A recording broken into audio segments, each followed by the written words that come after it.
फिर 7 बजे तक न्यूज़पेपर डाल के उसके बाद कॉलेज जाने। 1-2 साल फैक्ट्रीज में काम किया। खुद को अंडर एस्टिमेट कर रहे हो, कुछ अलग कर सकते हो, बट आप 30-40 हज़ार रुपए में सेटिस्फाई होने की कोशिश करो। Back to back 3 expiry, 3 lakh से 6 लाख, 6 लाख से 9 लाख, 9 लाख से 12 lakh. Trading is like a mental sport. Trading करनी है तो रिस्पॉन्सिबली ट्रेडिंग करनी है। Options trading MPSC UPSC exam देने जैसा ही। 90% of the people lose 90% of their capital in 90 days.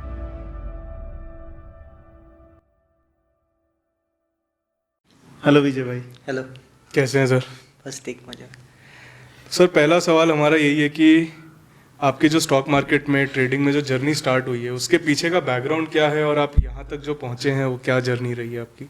सो जो एक्चुअल हम बोलते स्ट्रगल, वो स्ट्रगल शुरू हुआ मैंने 10th स्टैंडर्ड पास किया था और मेरे पापा ने बोल दिया कि इसके आगे अगर तुमको आगे पढ़ाई करनी है या फिर जो भी करना है लाइफ में वो तुमको खुद को करना पड़ेगा। मैं उसमें कुछ सपोर्ट नहीं करूँगा because father already medical issue था और वो कोई जॉब वगैरह नहीं कर रहे थे। तो उन्होंने बोला कि अगर तुमको आगे जो भी करना है तो तुमको अपने खुद के इस पे करना पड़ेगा। मैं 9th स्टैंडर्ड पास हुआ, उसके बाद मैं बिजनेस में आ गया। तो तुम तो 10वीं पास हो गए, तो अभी जो भी है खुद का जो भी है खुद का कुछ करना पड़ेगा। तो फिर मुझे कॉलेज तो जाना था। मैं पढ़ाई में इतना अच्छा नहीं था, आई मीन मार्क्स कम पढ़ते थे, ज़्यादा ध्यान नहीं देता था। ज़्यादातर अपन थोड़ा बहुत मार्केट वालों का वही। हाँ, थोड़ा बहुत पढ़ने की इच्छा थी कि एटलीस्ट एक ग्रेजुएशन या 12th कुछ तो हो जाए। बट फिर जैसे ही जॉब करना शुरू किया, फिर मैंने सबसे पहला मेरा जॉब था वो न्यूज़पेपर डालता था। कि सुबह 5 बजे उठ के फिर 7 बजे तक न्यूज़पेपर डाल के उसके बाद कॉलेज जाने का। तो ये मैंने 2-4 महीने किया, बट वो बहुत स्ट्रेसफुल होता था बिकॉज ठंड में आप उठ के साइकिल चला के नहीं कुछ, हाँ, घूमो और फिर कॉलेज जा। एग्जैक्टली नहीं कुछ तो 15-20 किलोमीटर साइकिल चलानी पड़ती थी। तो सारा कुछ करके और उसमें मिलता था वो टाइम पे 500 रुपये महीने का। हाँ, तो फिर वो कुछ हुआ नहीं। बट फिर जैसे वो बोलते हैं ना, एक डिमोटिवेटिंग फैक्टर हो जाता है कि यार ठीक है, अभी अपने पीछे कुछ है नहीं सपोर्टिंग, तो अपने को जो रास्ता दिख रहा है बस हम उसके आगे बढ़ने की हाँ, तो कोशिश कर रहे हैं। तो धीरे धीरे फिर एजुकेशन से मन उठ गया और ये सोचा कि अगर पैसे ही कमाना है तो कुछ ना कुछ, हाँ, डायरेक्ट उस पर ही फोकस करते और वही करते। फिर 1-2 साल फैक्ट्रीज में काम किया जहाँ पे 50 रुपीज़ डेली वेजेस पे भी काम किया। फिर डोर टू डोर मार्केटिंग जो होता है, जो हम चल के जाते हैं डोर टू डोर सेल्स, हाँ, सेल्स में हर बिजनेस में जाके हम कोई प्रोडक्ट बेचते हैं। तो 1-2 साल वो भी किया। बट लाइफ में कहीं पहुंचने वाले थे या फिर ये नहीं सोच रहे थे कोई स्टेबिलिटी या कुछ सेटलमेंट हो, कुछ हो, ऐसा कुछ हो नहीं रहा था। तो सोचा कि और कुछ करना चाहिए। तो मेरे अंकल ने मुझे बोला कि वो टाइम पे कॉल सेंटर का बहुत ज़्यादा हाइप था, बीपीओ का। हाँ, बिकॉज वो टाइम पे ऐसा था कि आपको कोई एजुकेशन की जरूरत नहीं है, आपको बस इंग्लिश आ जाए ठीक ठाक, तो आप कॉल सेंटर में आपको अच्छा जॉब मिल सकता है और सैलरी भी अच्छी, सैलरी भी अच्छी। वो टाइम के हिसाब से तो 10-12 हज़ार भी काफी अच्छी मानते थे कि चलो ठीक है, और ऑफिस में बैठ के काम करना। हाँ, वो एक बड़ा एडवांटेज था कि आपको ऑफिस में बैठ के काम करना है, कोई सेल्स वाला या फिर कोई मार्केटिंग वाला काम नहीं है, भागा दौड़ी वाला काम नहीं। तो उन्होंने बोला कि ये कोर्स है, तू ये कोर्स कर ले और उसके बाद फिर हम तुझे आगे अगर जॉब मिल जाए तो अच्छा है। तो उन्होंने मुझे 2,000 रुपये दिए थे कि तू 2,000 रुपये जाके ये कोर्स के लिए भर दे। वो 2-3 महीने का कोर्स था। तो वो कोर्स किया और उसके बाद फिर मुझे एक जॉब मिल गया। तो मैं सोचा यार ये तो बढ़िया है। हाँ। और सबसे बेस्ट क्या था कि देखो, पहले अभी तो ठीक है, हम वर्ल्ड फ्लैट बोलते हैं कि the world is a flat place now because हर कोई अपने आप से कनेक्टेड है। बट वो टाइम पे ऐसा था कि अगर यूएस वाला लोगों से बात करनी है, फिर वो जॉब करना है, तो एक फैसिनेशन था। मैं बोला यार इंटरेस्टिंग जॉब, हाँ, इंटरेस्टिंग जॉब था। मैंने सोचा यार ये एजुकेशन क्वालिफिकेशन अपना तो कुछ है नहीं, बट फिर भी हमको अगर ऐसी अपॉर्चुनिटी मिल रही तो इसमें ही करियर करना चाहिए। तो वो एक पैशन डेवलप हो गया कि मेरे को अगर करियर करना है तो बीपीओ में ही करना है, कॉल सेंटर में ही करियर करना है, बिकॉज ऑफिस जॉब। तो कॉल सेंटर में शुरू किया 2006 से मैंने जॉब शुरू किया। अभी हमारा हमेशा का फैमिली बैकग्राउंड था कि हमने बिजनेस ही किया है, जो भी फोर फादर्स हो सब ने बिजनेस ही किया है। बट कुछ फाइनेंशियल कंडीशंस की वजह से हम वो बिजनेस कर नहीं पाए थे। बट वो बोलते हैं ना, एक ब्लड स्ट्रीम में होता है कि एक बिजनेस, हाँ, खून में होता है कि वो बिजनेस करने की एक चाह होती है कि बिजनेस ही करना चाहिए, जॉब ज़्यादा दिन करेंगे नहीं करेंगे। 2 साल मैंने जॉब किया, काफ़ी मल्टीपल सिटीज़ में किया, पूना में किया, मुंबई में किया, नासिक में किया, बट फाइनली सेटल होके मैं 2008 में नासिक में वापस आ गया मैं जॉब करने, बिकॉज बीपीओ में वो टाइम पे नासिक में अपॉर्चुनिटीज़ नहीं थी। 2008 में जो है वो अपॉर्चुनिटीज़ डेवलप हुई, उसके पहले तो मुंबई पूना में ही पुणे और मुंबई हाँ main base वही थे। अपॉर्चुनिटीज़ थे। बट एक एडवांटेज था कि मुंबई पुणे में स्ट्रगल करके सीख गया था कि यू नो कॉल सेंटर में जॉब कैसे करते हैं, क्या करते हैं, एक्सपीरियंस हो गया था। एक्सपीरियंस हो गया था। 2008 में भी नासिक में जब मैंने काम शुरू किया तो वो छोटा ऑफिस था 50-100 लोगों का, बट ये वहाँ पे सोच आने लगी कि यार अगर ये आदमी कर सकता है तो मैं क्यों नहीं कर सकता, या फिर वो एक क्यूरियोसिटी जागने लगी कि यार अपन भी कुछ कर सकते हैं कुछ इसके और बारे बड़ा में, करें। हाँ, या फिर अपन बिजनेस भी कर सकते हैं। तो 2009 में मैंने ट्राई किया कि अपना कुछ शुरू कर center सको। खोला। नहीं, कॉल सेंटर नहीं बोल सकते, वो बैक ऑफिस जो बोलते हैं ना, डेटा एंट्री वाला काम। हाँ। तो मैंने सोचा कि वो काम हम ट्राई कर सकते हैं। तो मेरे कुछ दोस्त थे तो उन्होंने बोला कि ये ऐसे ऐसे काम है, तो मुंबई एक बंदा था, उसके साथ हमने डील किया और हमने पार्टनरशिप में एक छोटा सा ऑफिस खोला, 10-12 लोग से शुरू कर सके, ऐसा हमने ऑफिस शुरू किया। बट शुरुआत में मिजरेबली फेल हो गया। Okay, पहले 3 महीनों में बिजनेस फेल हो गया। फेल इसीलिए हुआ क्योंकि कोई बैकअप नहीं था। फर्स्ट ऑफ ऑल, जिनसे काम कर रहे थे उनका कोई वेरिफिकेशन नहीं किया था, या फिर ये जेन्युइन है ये इतना अच्छे से आइडेंटिफाई नहीं किया था, और वो बिजनेस के बारे में बैकएंड में ज़्यादा पता नहीं था आज तक। क्या उसके पहले था क्या था कि बीपीओ काम तो कर रहे थे, हमको फ्रंट एंड पता है कि सेल्स कैसे करना है या फिर वो कस्टमर से बात कैसे करना है, बट उसके पीछे क्या होता है ये कुछ नहीं पता कि पैसा कहाँ से आता है, क्लाइंट से क्या करना है, फिर वो Client से प्रोजेक्ट directly होता है, कैसे deal होती है। ओवरऑल बिजनेस साइकिल कैसे चलता है, तो वो कोई आइडिया नहीं थी।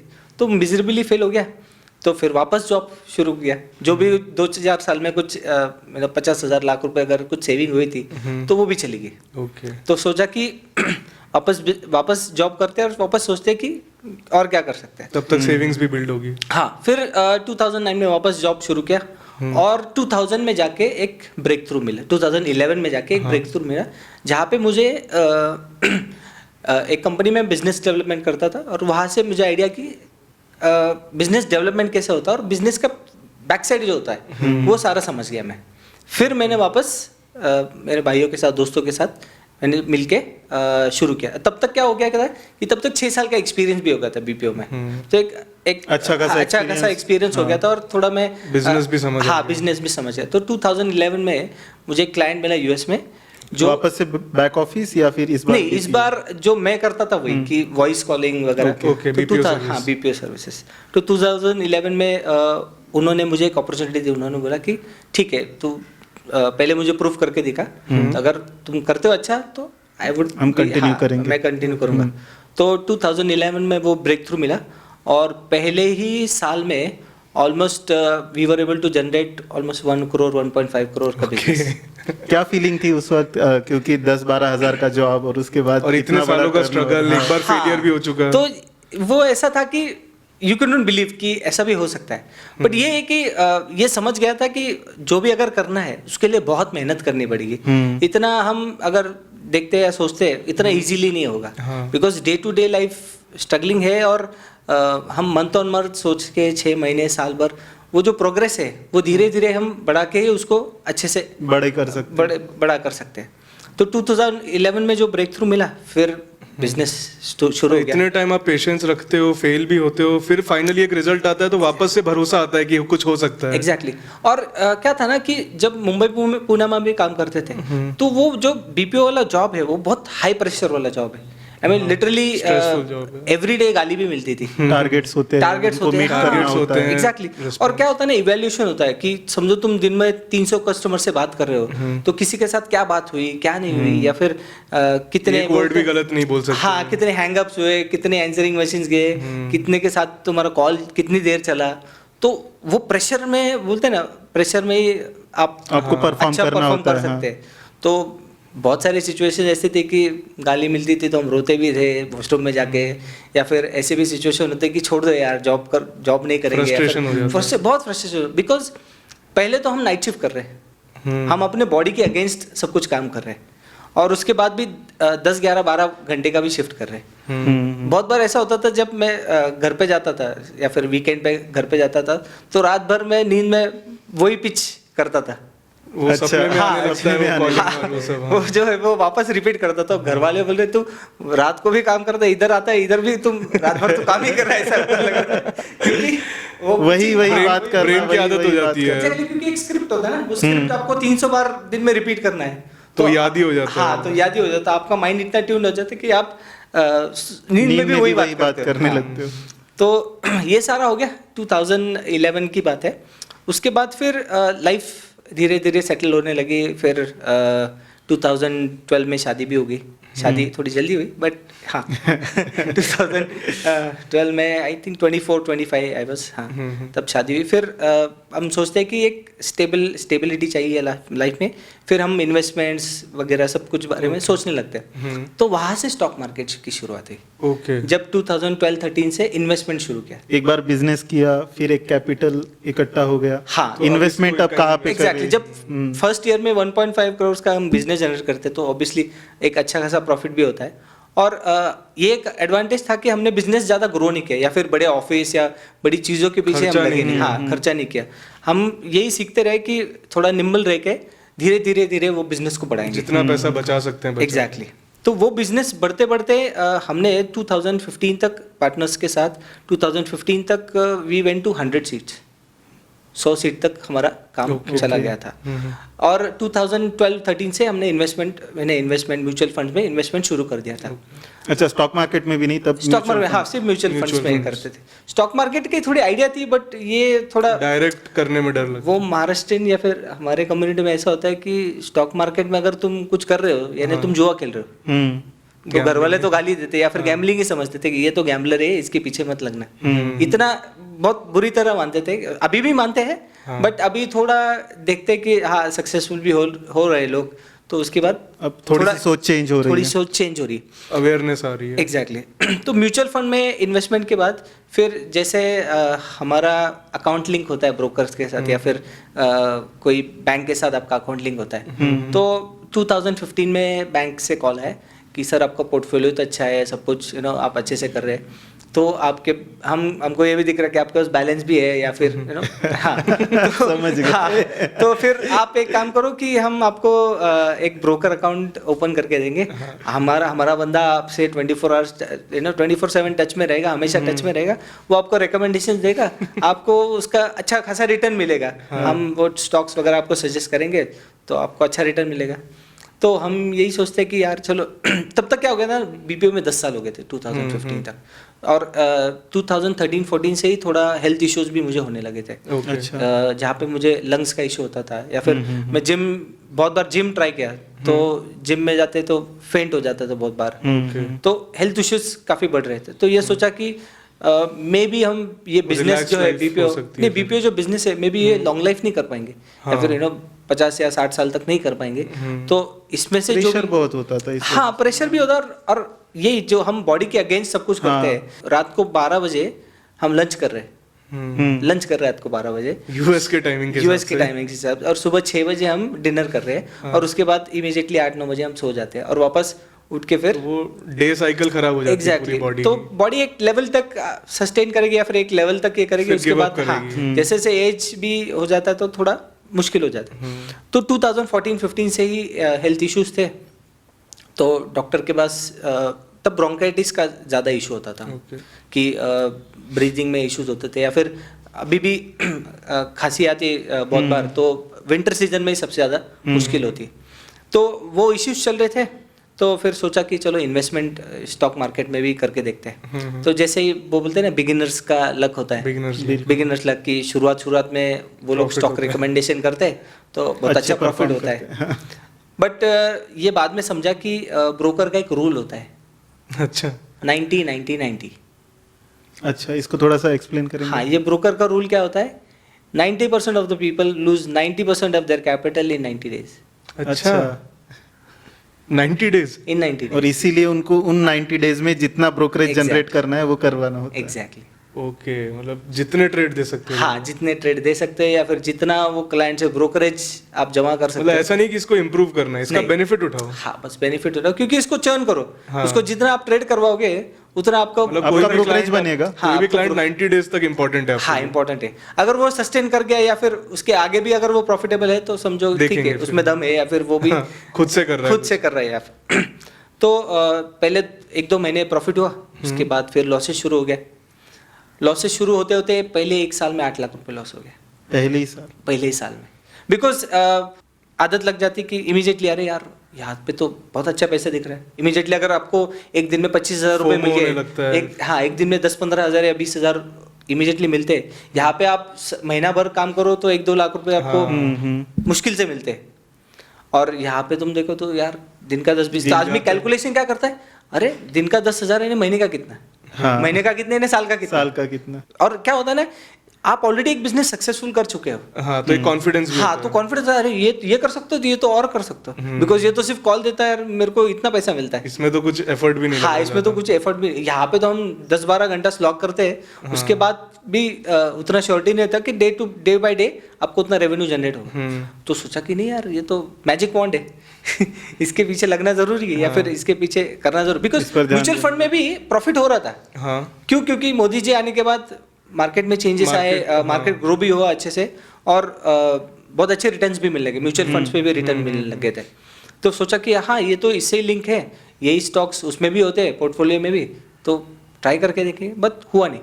फिर उन्होंने सजेस्ट किया कि सर आप ठीक है, आपको एक्चुअली टाइम नहीं देते आ रहा है, हम आपको बहुत बार कॉल्स देते हैं, बट क्या होता है आप सोए रहते हैं या फिर मिस हो जाते हैं, जब राइट टाइम एंट्री का होता तब होता नहीं है। तो एक काम करो, बोले रोज हम आपको 1-2 घंटा आप ये करो, हम आपको FNO का ये करवाएंगे। बोला ये FNO क्या होता है? हाँ। बोले सर ये FNO उससे भी फास्ट होता है, या फिर उससे भी अच्छे पैसे मिल सकते हैं। मैं बोला ठीक है, FNO भी ट्राई करके देखते हैं। तो जो पहले साल में जो लॉस हुआ था 8 लाख रुपए, वो 8 लाख रुपए सिर्फ FNO के वजह से हुआ था। Okay. स्टॉक्स से ज्यादा लॉस नहीं होता, कुछ 44,000 कैश में जनरली नहीं होता है, कैश में जनरली होता है, बिकॉज इतना डीके नहीं लिमिटेड ही होता है। हाँ। और वो टाइम पे क्या हुआ, बाद में मुझे रियलाइज हुआ, 2-3 साल 1-2 साल बाद रियलाइज हुआ कि जो मेजोरिटी में लॉस कर रहा था, या फिर FNO में पहले साल में या 2 साल में लॉस कर रहा था, मेजोरिटी तो वो ट्रांजैक्शन चार्जेस या फिर ब्रोकरेज में था। आपको बिलीव नहीं होगा, वो टाइम पे एक लॉट का कॉस्ट था 100 रुपीज। अरे बाप रे। एक लॉट में ये नहीं बोल रहा, एक ऑर्डर, जैसे हम जेरोदा पे आज 20 आपने रुपए 10 पर लॉट ऑर्डर लगाए तो 1,000 रुपए। हाँ, 10 लॉट लगाए तो 1,000 रुपए बाय और 1,000 रुपए सेल। अरे, 2,000 रुपए हाँ, शायद GST या कुछ वो तो टैक्स सब वगैरह कुछ, लगता हाँ ही वो तो होगा सब कुछ है एडिशनल। तो मैंने बाद में देखा कि यार अपना लॉस एक्चुअली 1 लाख रुपए है, बट चार्जेस तो 5 लाख रुपए है। फिर मैंने 2017-18 में ब्रोकर चेंज कर दिया, और लॉस हो गया था तो अपना एक मेल ईगो होता है कि नहीं यार ये लॉस है, रिकवर करूंगा, तो रिकवर करना, बिकॉज हमारा बिजनेस तो सक्सेसफुली चल रहा है, तो ये भी तो कर सकते हैं। टैलेंटेड तो मैं हूँ ही। टैलेंटेड तो है ही कि हाँ यार कुछ ना कुछ तो अच्छा कर ही सकते हैं। और हेल्थ इश्यूज की वजह से ये भी था कि कुछ alternate source of income desperately चाहिए। हाँ, कि जो बस थोड़ा रिलैक्स्ड हो उसके मुकाबले। एग्जैक्टली, उस पर रिलाई ना हो 100%, कुछ अलग भी रेवेन्यू जनरेट होते रहे। Right. तो 17 में भी लॉस हुआ, 18 में भी लॉस हुआ, 19 में भी लॉस हुआ, ओके। और 19 तक ऐसा हो गया कि लॉस 40 लाख तक चला गया। अरे बाप रे। हाँ, और 40 लाख का नंबर कुछ तो नंबर है कि हर कोई हाँ, पता नहीं, trader बहुत लोगों उसी का- नंबर पर कॉमन नंबर है ये, जाता 30 से 40 वाला बहुत कॉमन नंबर है। हाँ मैंने भी सुना एक्चुअली। शायद ये कुछ तो साइकोलॉजी या उस अमाउंट की वैल्यू कुछ ऐसी होती है। हाँ, कि वो हाफ वहाँ सेंचुरी जाकर क्रॉस रुक करने जा। से पहले वो पहले रुक जा। नर्वस 90s जैसा सिचुएशन है कि नर्वस 40s है ऐसा कुछ। तो 40 लाख के आसपास। और ये जो लॉस हुआ था ये आपके पर्सनल अमाउंट से हुआ था या कुछ लोन्स वगैरह भी नहीं नहीं, दिए? Personal amount. ये एक मैं बोलूंगा कि गॉड्स ग्रेस की बहुत नसीबवान हूँ कि मेरे को कभी लोन नहीं लेना पड़ा। वाई? बिकॉज बिजनेस अच्छे से चल रहा था, और जो भी मैं इन्वेस्ट कर रहा था या फिर जो भी मैं लॉस कर रहा था वो एक्चुअली मेरे इनकम से हो रहा था। ओके, अच्छा। आपकी इनकम उतनी आ रही थी? हाँ, इतनी इनकम आ रही थी बिकॉज ऑब्वियसली बिजनेस अच्छा बिजनेस चल रहा था। 6-7 साल से अच्छा चल रहा था। भले अप्स एंड डाउन्स होते थे बट लॉस आप अफोर्ड कर हाँ, लॉस लोन अफोर्ड नहीं लेना पड़ रहा था। हाँ, लोन नहीं लेना पड़ा, या फिर ऐसा नहीं सिचुएशन आया कि अभी घर में कुछ लाने के लिए क्या करें, ऐसा डे टू डे एक्सपेंस का हाँ, issue डे नहीं टू डे आया। एक्सपेंसेस का नहीं इशू आया था। तो बट 2019 तक ऐसा सिचुएशन हो गया कि बिजनेस भी हम देखे कि डोनाल्ड ट्रम्प जब आए थे 17 कुछ आए थे 16-17 में, उनके बाद उन्होंने बहुत चेंजेस किए थे अमेरिका उनकी फर्स्ट पॉलिसी लाई थी। पॉलिसीज में। तो उसकी वजह से क्या हो रहा था कि बहुत सारे रेगुलेशंस आ गए थे टेलीकॉम पे, वहाँ के टेलीकम्युनिकेशन से।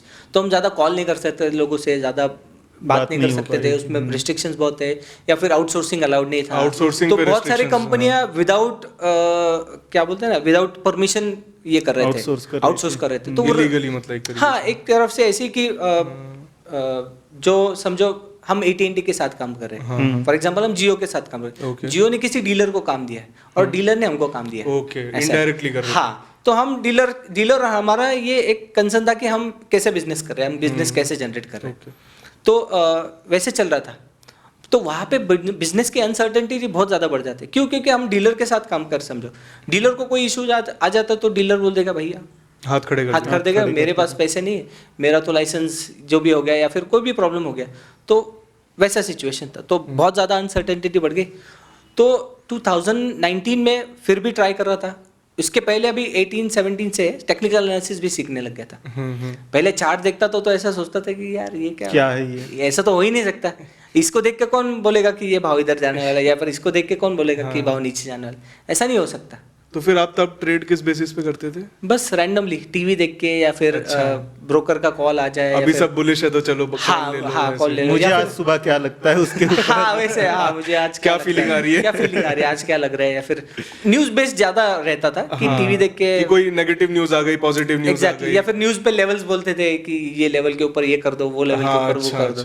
ऐसा सब कुछ देख के बेसिकली मतलब दूसरों के एनालिसिस के ऊपर। हाँ, और बहुत बार ऐसा करता था कि हर 3 महीने में रिजल्ट्स आते, तो टीवी के सामने बैठे रहते थे। कोई स्टॉक का रिजल्ट आ गया कि इमीडिएटली उसमें बाय सेल, फ्यूचर या कॉल पुट बाय सेल करते थे। बट हमेशा देखता था यार, जब ये बाय बोलते तब वो तो टॉप ही होता था। उसके बाद कुछ होता नहीं। फिर समझा कि फिर बाद में नहीं यार, कुछ तो भी देखना पड़ेगा। ये इनको पहले पता चलता, बाद में अपने को पता चलता। तो कुछ तो भी गड़बड़ है, अपने अगेंस्ट जा रहे हैं, सब कुछ तो कर रहे हैं। या फिर उसको मालूम है कि अपन जहाँ खरीदने वाले वही टॉप है, वही से रिवर्स होता है। आज भी बहुत लोगों को फील होता होगा कि यार जहाँ मैं बाय करता हूँ वही से रिवर्स हो जाता है। ये इशू तो बहुत लोग, रिजल्ट वाला तो बहुत लोगों के साथ है कि रिजल्ट पॉजिटिव आया, शेयर गिर गया, क्या करें। बराबर, उसके पीछे मैं आपको लॉजिक बताऊंगा आगे कि वो क्यों होता है ऐसा। हाँ, तो फिर वो देख के सब कुछ पढ़ने लगा तो कुछ नहीं हुआ, लॉस ही कर रहे थे। तो एक टाइम पे ऐसे टाइम आ गया 2019 में कि I was into depression, I didn't know. मैं डिप्रेशन में चला भी गया था, मुझे पता नहीं था। आई मीन वाइफ भी बहुत बार बोलते कि तुम्हारा नेचर चेंज हो गया है, फिर तुम जिस तरह बात करते हो, हाँ धीरे धीरे चेंज होता है। बिकॉज एक लेवल तक स्ट्रेस आप हैंडल करते हो, उसके बाद वो बोलते हैं ना वॉलिटिलिटी, अगर 10 साल चले तो आदमी नहीं सर्वाइव कर पाएगा। वॉलिटिलिटी 1 साल चले, उसके बाद वापस बीच में चल सकता है, बीच में चल सकता है। तो 2019 जो 2008-10 में जो सिचुएशन था, वैसे ही सिचुएशन वापस 2019 में आ गया, जहाँ पे कि इनकम थोड़ा बहुत था, बट ये था कि अभी सेविंग्स नहीं बची थी। बिकॉज 40 लाख रुपीज लॉस, आदमी सेविंग कर भी कितना करेगा, या फिर स्टॉक मार्केट में लॉस करेगा तो कितना करेगा। तो ऐसे लेवल पे, ऐसे पॉइंट पे पहुंच गया था कि अब मेरे से नहीं होगा, या फिर इसके आगे और मैं पैसा नहीं डाल पाऊंगा जहाँ पे मैं सीख सकूं, या फिर मैं रिस्क ले सकूं। क्योंकि वो ईगो पे आ गया था, ये डेस्परेशन पे आ गया था। ईगो से भी ज्यादा अभी डेस्परेशन पे लेवल आ गया था। कुछ भी करके वापस लाना पड़ेगा। हाँ, कुछ भी करके मेरे को ये पैसा लाना ही पड़ेगा, या फिर मुझे इसके बारे में सीखना ही पड़ेगा। उसके सिवा मेरे पास कोई ऑप्शन ही नहीं है। तो 2019 में और 1-2 कोर्सेस मैंने किया। और सबसे अच्छा एडवांटेज 2019 में ये हुआ कि मुझे कुछ मेंटर्स मिले जो एक्चुअली सक्सेसफुल ट्रेडर्स थे, जिन्होंने रियल ट्रेडर्स जिन्होंने एक्चुअली सक्सेसफुली ट्रेडिंग किया था। और कोविड दुनिया के लिए बहुत बड़ा बुरा था और लॉस मेकिंग था, या फिर इमोशनली, मेंटली, हर तरह से लॉस मेकिंग। बट मैं बोलूँगा कि मेरा लाइफ चेंजिंग मोमेंट था कोविड। कोविड मेरे लाइफ चेंजिंग था, क्योंकि फर्स्ट टाइम देखो 2017 से 19 तक मैं ऐसी सिचुएशन पे था कि सुबह 6 बजे ऑफिस से आता था, 2 घंटा सोता था, ट्रेडिंग फुल टाइम ट्राई करता था। सुबह 9 बजे से लेकर दोपहर के 3 बजे तक ट्रेडिंग ट्राई करते रहता था। फिर उसके बाद 3 बजे से लेकर 8 बजे तक रात को सोता था, और फिर 8 और फिर 8 ऑफिस। बजे से डायरेक्ट ऑफिस। पूरी बॉडी की तो बैंड ही बज जाए। हाँ, तो ऐसी सिचुएशन थी तो 2017 से 19 तक। तो जब मैंने डिप्रेशन के जो डॉक्टर्स हैं उनसे कंसल्ट किया, उन्होंने उनको बताया कि ऐसा ऐसा प्रॉब्लम है, तो उन्होंने वही बोला कि आप आपके बॉडी को ओवर स्ट्रेच करो, आपको अगर ट्रेडिंग करना है तो आपको सिर्फ ट्रेडिंग करना पड़ेगा, आपको अगर आपका बिजनेस करना है तो बिजनेस ही करना है, सिर्फ बिजनेस करना, बिकॉज आप, उन्होंने ये बोला कि आप ये समझो कि trading is like a mental sport, specially intraday it's like a mental sport. और यहाँ पे आपको सबसे हाईएस्ट अमाउंट ऑफ अलर्टनेस और हाईएस्ट अमाउंट ऑफ परफॉर्मेंस चाहिए आपके ब्रेन को, बट आपका ब्रेन ऑलरेडी टायर्ड है, आप उसको जगा रहे हो इतने सालों से, रात भर जाग के हाँ, 2 घंटे उसको अगेंस्ट आपके करा रहे हो और उसको इतना आप स्ट्रेच करवा रहे हो, तो आप कोई फोकस नहीं कर पाओगे, उल्टा और आप डिप्रेशन में जाओगे, आप ऐसे सिचुएशन में जाओगे कि आप कम बैक नहीं कर पाओगे लाइफ में। तो कोविड आने की वजह से क्या हुआ कि सारे ऑफिसेज बंद हो गए, और पहली बार ये चांस मिला कि फोर्सफुली ब्रेक मिल गया। फोर्सफुली ब्रेक मिल गया, ये चांस मिला कि मैं रात को सो सकता था और मैं सुबह दिन भर ट्रेड भी कर सकता है। और एक एडवांटेज ऐसा हुआ कि कोविड में वॉलिटिलिटी बढ़ी, बहुत ज़्यादा वॉलिटिलिटी, तो मूवमेंट ज़्यादा होगी। तो कोविड में सीखने को भी मिला कि बहुत लोग अपफ्रंटली आके फिर सिखाने लग गए, जैसे हम यूट्यूब देखते हैं या फिर ट्विटर हो या फिर और सोशल मीडिया हो। तो क्या हुआ, सब लोग घर पे बैठे थे तो सिखाने वाले भी आ गए, सीखने वाले भी सब आ गए। एग्जैक्टली। तो ऐसा हुआ कि 2020 में प्रॉफिटेबल डेज थोड़े से बढ़ने लग गए, जहाँ पे मैं स्ट्रगल करता क्या था कि दिन के 2000 भी बन जाए तो मेरे लिए बहुत बड़ी बात है, बट यहाँ पे ऐसा सिचुएशन आ गया कि दिन के 2-5 हज़ार रुपये तो कर ही सकता हूँ, कैसे जैसे कॉन्फिडेंस आ गया था कि यार इसमें हम फुल टाइम कर सकते हैं, या फिर अब ऐसा सोच रहा था कि हो सकता है इसमें कुछ पॉसिबल है। हाँ, और ऑलरेडी बिजनेस और सारी चीज़ें ऐसी थी, तो मैंने 2020 में जून के ऑलमोस्ट अराउंड। तो कोविड का जो ब्रेक था उस टाइम पे आपका बिजनेस चल रहा था या वो बंद? बिजनेस चल रहा था, वो भी कैसे तैसे चल रहा था, वो भी वर्क फ्रॉम होम, 10-15 लोग काम कर रहे थे, बाकी लोग नहीं कर रहे थे। तो वो भी बहुत डाउनफॉल वाला टाइम था, दोनों साइड से डाउनफॉल टाइम। बट 2019 में मेरे को एक हार्ड डिसीजन लेना था कि एक तो मेरे को ये करना है, नहीं तो वो करना है। 2020 में जून तक मैं प्रॉफिटेबल नहीं था, बट फिर भी मैंने ये डिसाइड किया कि मुझे ट्रेडर ही बनना है, या फिर मुझे ट्रेडिंग ही करना है। द रीजन बीइंग, क्लियर हो गया था बिजनेस कंटिन्यू नहीं हो पाएगा। हाँ, मेरे से नहीं हो पाएगा, या फिर फिजिकली भी नहीं हो पाएगा, मेंटली भी नहीं होगा। बिकॉज देखो बीपीओ में क्या होता है ना कि अगर हम बीपीओ में जॉब करेंगे तो हम इसीलिए नहीं कर रहे क्योंकि हमको करियर करना है। अगर कोई बीपीओ में जॉब कर रहा है तो ये नहीं सोचेगा अरे हाँ चलो मैं ये डिग्री कर लेता तो उसके बाद मैं बीपीओ जाऊंगा, ऐसा कोई नहीं सोचता है। लोग क्या सोचते हैं, बैकअप प्लान टाइप होता है। हाँ, बैकअप टाइप, या फिर ऐसा होता है मजबूरी के तौर पर हाँ, आते हैं मैं मेरे खर्चे के लिए करूंगा, या फिर मैं इसीलिए करूंगा कि मेरे कुछ साल चल जब कोई ऑप्शन नहीं होता तब बीपीओ होता है। एग्जैक्टली, कुछ ऑप्शन नहीं, या फिर कोई करियर ओरिएंटेशन की तरफ से कभी नहीं दिखता। हाँ, बड़ा बैंक हो या फिर उनके साथ काम करते हो तो वो अलग बात है, बट जनरली वैसा नहीं होता, सेल्स में स्पेशली। तो जब हम एम्प्लॉयज भी हमारे पास होते हैं तो वो भी वही एंगल से सोचते हैं। तो आप बिजनेस को कितना भी स्टेबल करना चाहो, it is not a business जहाँ पे हम आपको हमेशा स्टेबिलिटी मिलेगी, या फिर ऑटो मोड पे जो बोलते हैं हम, ऑटो मोड पे चल रहा है वैसा कुछ, क्योंकि एम्प्लॉय चर्न बहुत ज़्यादा है, एम्प्लॉय चर्न बहुत ज़्यादा होता है कि हर 3-6 मंथ्स में एम्प्लॉयज चेंज होते रहते हैं। तो आपको एक्चुअली किसी को सिखाना है काम तो 6 महीने तो आपको उसके लिए लग जाते हैं, तो वो प्रोडक्टिव होते होते साल भर लग जाता है, और उसके बाद अगर 50% आपकी ऑफिस अगर जॉब छोड़ जाती है, हाँ, तो फिर आपको वापस स्टार्ट करना है, सॉरी। हाँ, मतलब आपका एसेट आपका एम्प्लॉय और वो बदलता रहता है। हाँ, तो 10-12 साल बिजनेस करने के बाद मैंने ये डिसीजन लिए कि जून 2020 में कि मैं फुल टाइम ट्रेडिंग करूँगा। अगर नहीं हुआ तो बैकअप प्लान पता नहीं, बट ठीक कर लेंगे, कुछ ना कुछ कर लेंगे। और वो टाइम पे मेरे पास 10 लाख रुपए का कैपिटल बचा था, उसमें से मैंने 3 लाख रुपए कैपिटल से वापस शुरुआत की कि फ्रेश स्टार्ट यहाँ से शुरू करते हैं। और अगस्त का महीना था, अगस्त का जो लास्ट वीक का एक्सपायरी था, वहाँ पे मैंने थोड़ा पैसा कमाया, बस कुछ 50,000 किया। 2020? हाँ, 2020। उसके बाद ऐसा हुआ कि बैक टू बैक 3 एक्सपायरीज सितंबर की, बैक टू बैक 3 एक्सपायरीज में मेरा कैपिटल डबल कर पाया। ओके, अच्छा। 3 लाख से 6 लाख, 3 लाख से 6 लाख, 6 लाख से 9 लाख, 9 लाख से 12 लाख। ओके, ये सितंबर, हाँ, 4 टाइम्स हो गया।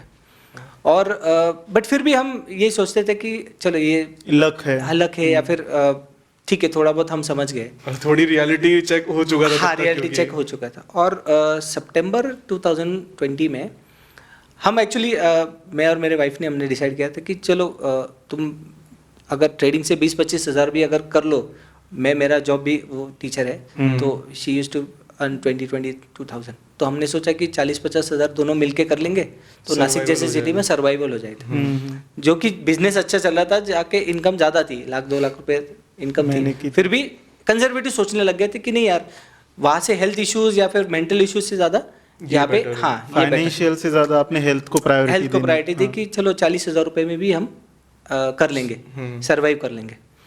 तो 2020 में मेरे मामा जी जो सगे मामा है, तो वो सब्जी बेचा करते थे। औरंगाबाद जो सिटी है वहाँ पे सब्जी बेचा करते थे, और उनको हार्ट अटैक आया और ही पास्ट अवे। तो वो सिचुएशन जब मैंने देखी, वो एक्चुअली रिक्शा भी चलाते थे, बट वो टाइम पे 2020 कोविड की वजह से वो रिक्शा सब्जी नहीं चला पा रहे बेचना, थे, तो इसलिए उनको सब्जी बेचने, सब्जी आपने बहुत सुना होगा कि बहुत लोगों ने, काफ़ी लोगों ने हाँ। जो रिक्शा चलाते थे वो सब्जी बेचने लग गए आ थे। गए थे। तो वो सब्जी बेचते थे, तो एक हफ्ता पहले उनको बहुत तकलीफ होती थी, बट उन्होंने अवॉइड किया डॉक्टर के पास जाने के बाद। और ये सिचुएशन मैंने सुनी थी फैमिली से कि उनकी छोटी बेटी है, तो शी यूज्ड टू से कि पापा आप डॉक्टर के पास जाओ, या फिर आपका अगर कुछ हो जाए तो फिर हमारा क्या होगा। राइट। तो उन्होंने बोला कि टेंशन मत लेना, मैं ऐसा टाइम नहीं आने दूंगा। और उसी के एक हफ्ते बाद और उसी के एक हफ्ते बाद ही passed away. And last moment तक यानी वो डॉक्टर के पास गए भी थे, वापस हॉस्पिटल से बाहर आ गए कि नहीं जाने दो, मेरे को कुछ नहीं हो रहा है। हाँ। तो वो सिचुएशन देख के, सारा कुछ देख के मैंने ये सोचा कि यार अगर मेरे ऊपर ये सिचुएशन आ गई तो मेरे मैं family सिर्फ का ये क्या सोच रहा हूँ होगा? कि मैं 30-40 हज़ार रुपये में सेटिस्फाई हो जाऊँ, बट मेरे पीछे बेटी है, वाइफ है, मैंने माँ बाप है, तो सारे Financial लोग, हाँ backup फाइनेंशियल बैकअप तो है नहीं, सेविंग्स तो ऑलरेडी चली गई है, सब कुछ है। तो मैं लाइफ में एक वो बोलते हैं ना, एक डिटर्मिनेशन वाला एक मोड आ जाता है कि बॉस, सोच में पड़ जाता है हाँ, आदमी कि आप क्या आपको करे। खुद को अंडर एस्टिमेट कर रहे हो, आप कुछ अलग कर सकते हो, बट आप 30-40 हज़ार रुपये में सेटिस्फाई होने की कोशिश करो, या फिर आप अपने आप को एकदम से लगता है कि क्या कर रहे हैं। हाँ कि बेवकूफ़ है हम, हाँ। कि ऐसा नहीं कर सकते कि ऐसे नहीं इतने, हाँ चलेगा, ऐसे नहीं चलेगा। तो वहाँ से फिर बाय गॉड ग्रेस बोलो, मेहनत बोलो, जो भी है, 14 सितंबर वो डेट थी 2020। वो जो मैंने 12 लाख उसके पहले जो किए थे, वहाँ से मैंने 9 लाख अकाउंट में रखे, 3 लाख रुपए मैंने निकाल दिए, जो मेरा बेस कैपिटल था 3 लाख रुपए मैंने निकाल दिए। वो 9 लाख रुपए के साथ मैंने एक महीने में 60 लाख रुपीज़ किए। ओके। सितंबर से लेकर अक्टूबर एंड तक वो 9 लाख रुपए से 60 9 लाख रुपए से 60 लाख रुपए 65% के around return, Yes. 65-70% return. Yes. तो आज भी मुझे ऐसा फील होता है, Goosebumps फील होता है कि तो ऐसा अचानक से क्या हुआ जो आप एकदम से ऐसा profit चेंज करने क्या आया लगे? था माइंडसेट में? माइंडसेट में चेंज था, डिटर्मिनेशन था कि अगर मुझे एक वो ट्रेडिंग होता है कि इंसान डिसाइड कर लेता है तो हाँ कि मुझे ट्रेडिंग करनी है तो रिस्पॉन्सिबिलिटी ट्रेडिंग करनी है। मैं ऐसा कुछ भी ट्रेडिंग नहीं कर सकता, या फिर मुझे कोई Randomly नहीं हाँ रैंडमली नहीं कर सकता, या फिर एक प्रोसेस होना ज़रूरी है, एक डिटर्मिनेशन होना ज़रूरी है, एक फोकस होना ज़रूरी है। अगर मैं कुछ देख रहा हूँ, चीज़ देख रहा हूँ, या फिर मार्केट देख रहा हूँ, तो एक ही एसेट क्लास या फिर एक ही इंडेक्स देखूँ, उस पर ही काम करूँ, सीरियस अप्रोच। एकदम सीरियस अप्रोच, डेडिकेशन के साथ कि ये बिजनेस है मेरा, ये मेरा लाइवलीहुड है, और इसके सिवा मेरे पास कुछ नहीं है। अगर मेरे को जिंदगी में कुछ करना है तो इससे ही करना है। तो वो डिटर्मिनेशन भगवान ने ऐसा मैं समझूंगा कि थोड़ा जल्दी दे दिया, कि डिटर्मिनेशन आ गया और वो सपोर्टिंग हो गया। तो जब वो 60 लाख हो गए तो फिर एक अच्छा था कि सीनियर्स थे जो सपोर्ट करते थे हमेशा, और मेंटरिंग मैं एक बैच में था, तो वहाँ पे वो लोग सपोर्ट करते थे। तो फिर मैंने क्या किया, जो 60 लाख प्रॉफिट था उसमें से 50 लाख निकाल दिए, रख दिए सेफ्टी हाँ सेफ्टी के लिए। और 10 लाख रुपीस से मैं ट्रेड करने वापस एक लगा बार। वापस से ये आपका एक बेनिफिट भी रहा ना कि पहले इतने लॉसेस देख लेते तो सेफ्टी की इंपॉर्टेंस एग्जैक्टली बहुत ज़्यादा पता चल गई थी कि नहीं यार, और यहाँ पे ज़्यादा चली क्योंकि दूसरा कोई बिजनेस नहीं था ऑलरेडी, तो मैं बिजनेस छोड़ चुका था।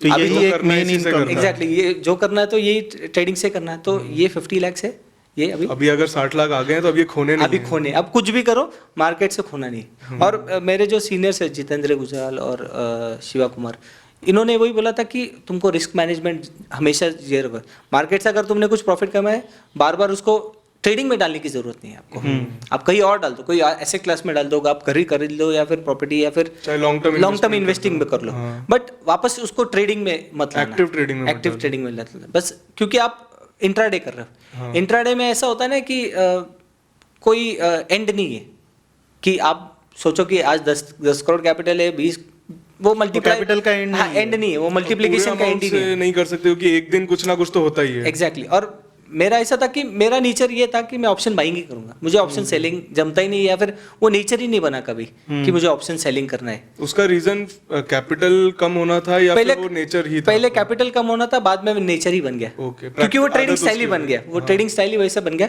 देखो ऑप्शन सेलर के लिए ऑप्शन बायर बनना बहुत मुश्किल है, बट ऑप्शन बायर के लिए सेलर बनना पॉसिबल है। क्योंकि बायर ट्रेंड पे काम करता है। हाँ, और सेलर को बहुत ज्यादा पेशेंस है, मेरे पास पेशेंस थे नहीं, मेरे पास उतना टाइम भी नहीं था मार्केट देने के लिए। सेलर का थोड़ा वो वाला अप्रोच चाहिए, एफडी टाइप का अप्रोच कि एग्जैक्टली महीने का मेरे को इतना रिटर्न चाहिए। तो ये एक एडवांटेज होने के बाद जो 60 लाख तक ले के जा पाया, मैं व्यूअर्स को ये बोलूंगा कि ये मत सोचना कि ये इसने एक महीने में की, ऐसा नहीं है। ये 2011-12 2011-12-13 से जो चल रहा था, जो सफ़र किया या फिर जो भी एक्सपीरियंसेस बिल्ड किए या फिर जो प्रोसेस धीरे धीरे डेवलप हुआ या इवॉल्व हुआ, ये उसका एक पार्ट था। तो जब ये सब कुछ हुआ तो फिर थोड़ा पब्लिक में लोगों को समझने लगे कि हाँ ट्रेडिंग करता है या फिर अच्छा प्रॉफिट किया है ये कोई। तो 2021 तक अच्छा था। तो 2021 में फिर मैंने सोचा कि अब मैं एक्चुअली एक इवेंट पे जाने वाला था। ओके।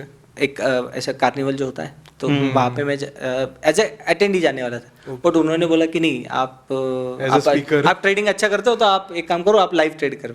ओके। तो मेरे को कुछ पता नहीं है, मैं जो ट्रेड करता हूँ वो करके दिखा सकता हूँ, तो आपको ओके है क्या? तो उन्हें बोला हाँ ठीक है आप करो, कोई प्रॉब्लम नहीं।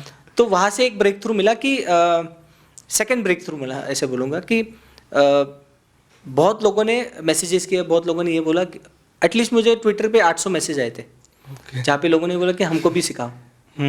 बिकॉज वो कार्निवल जब हुआ था वो मार्च 2021 की बात है।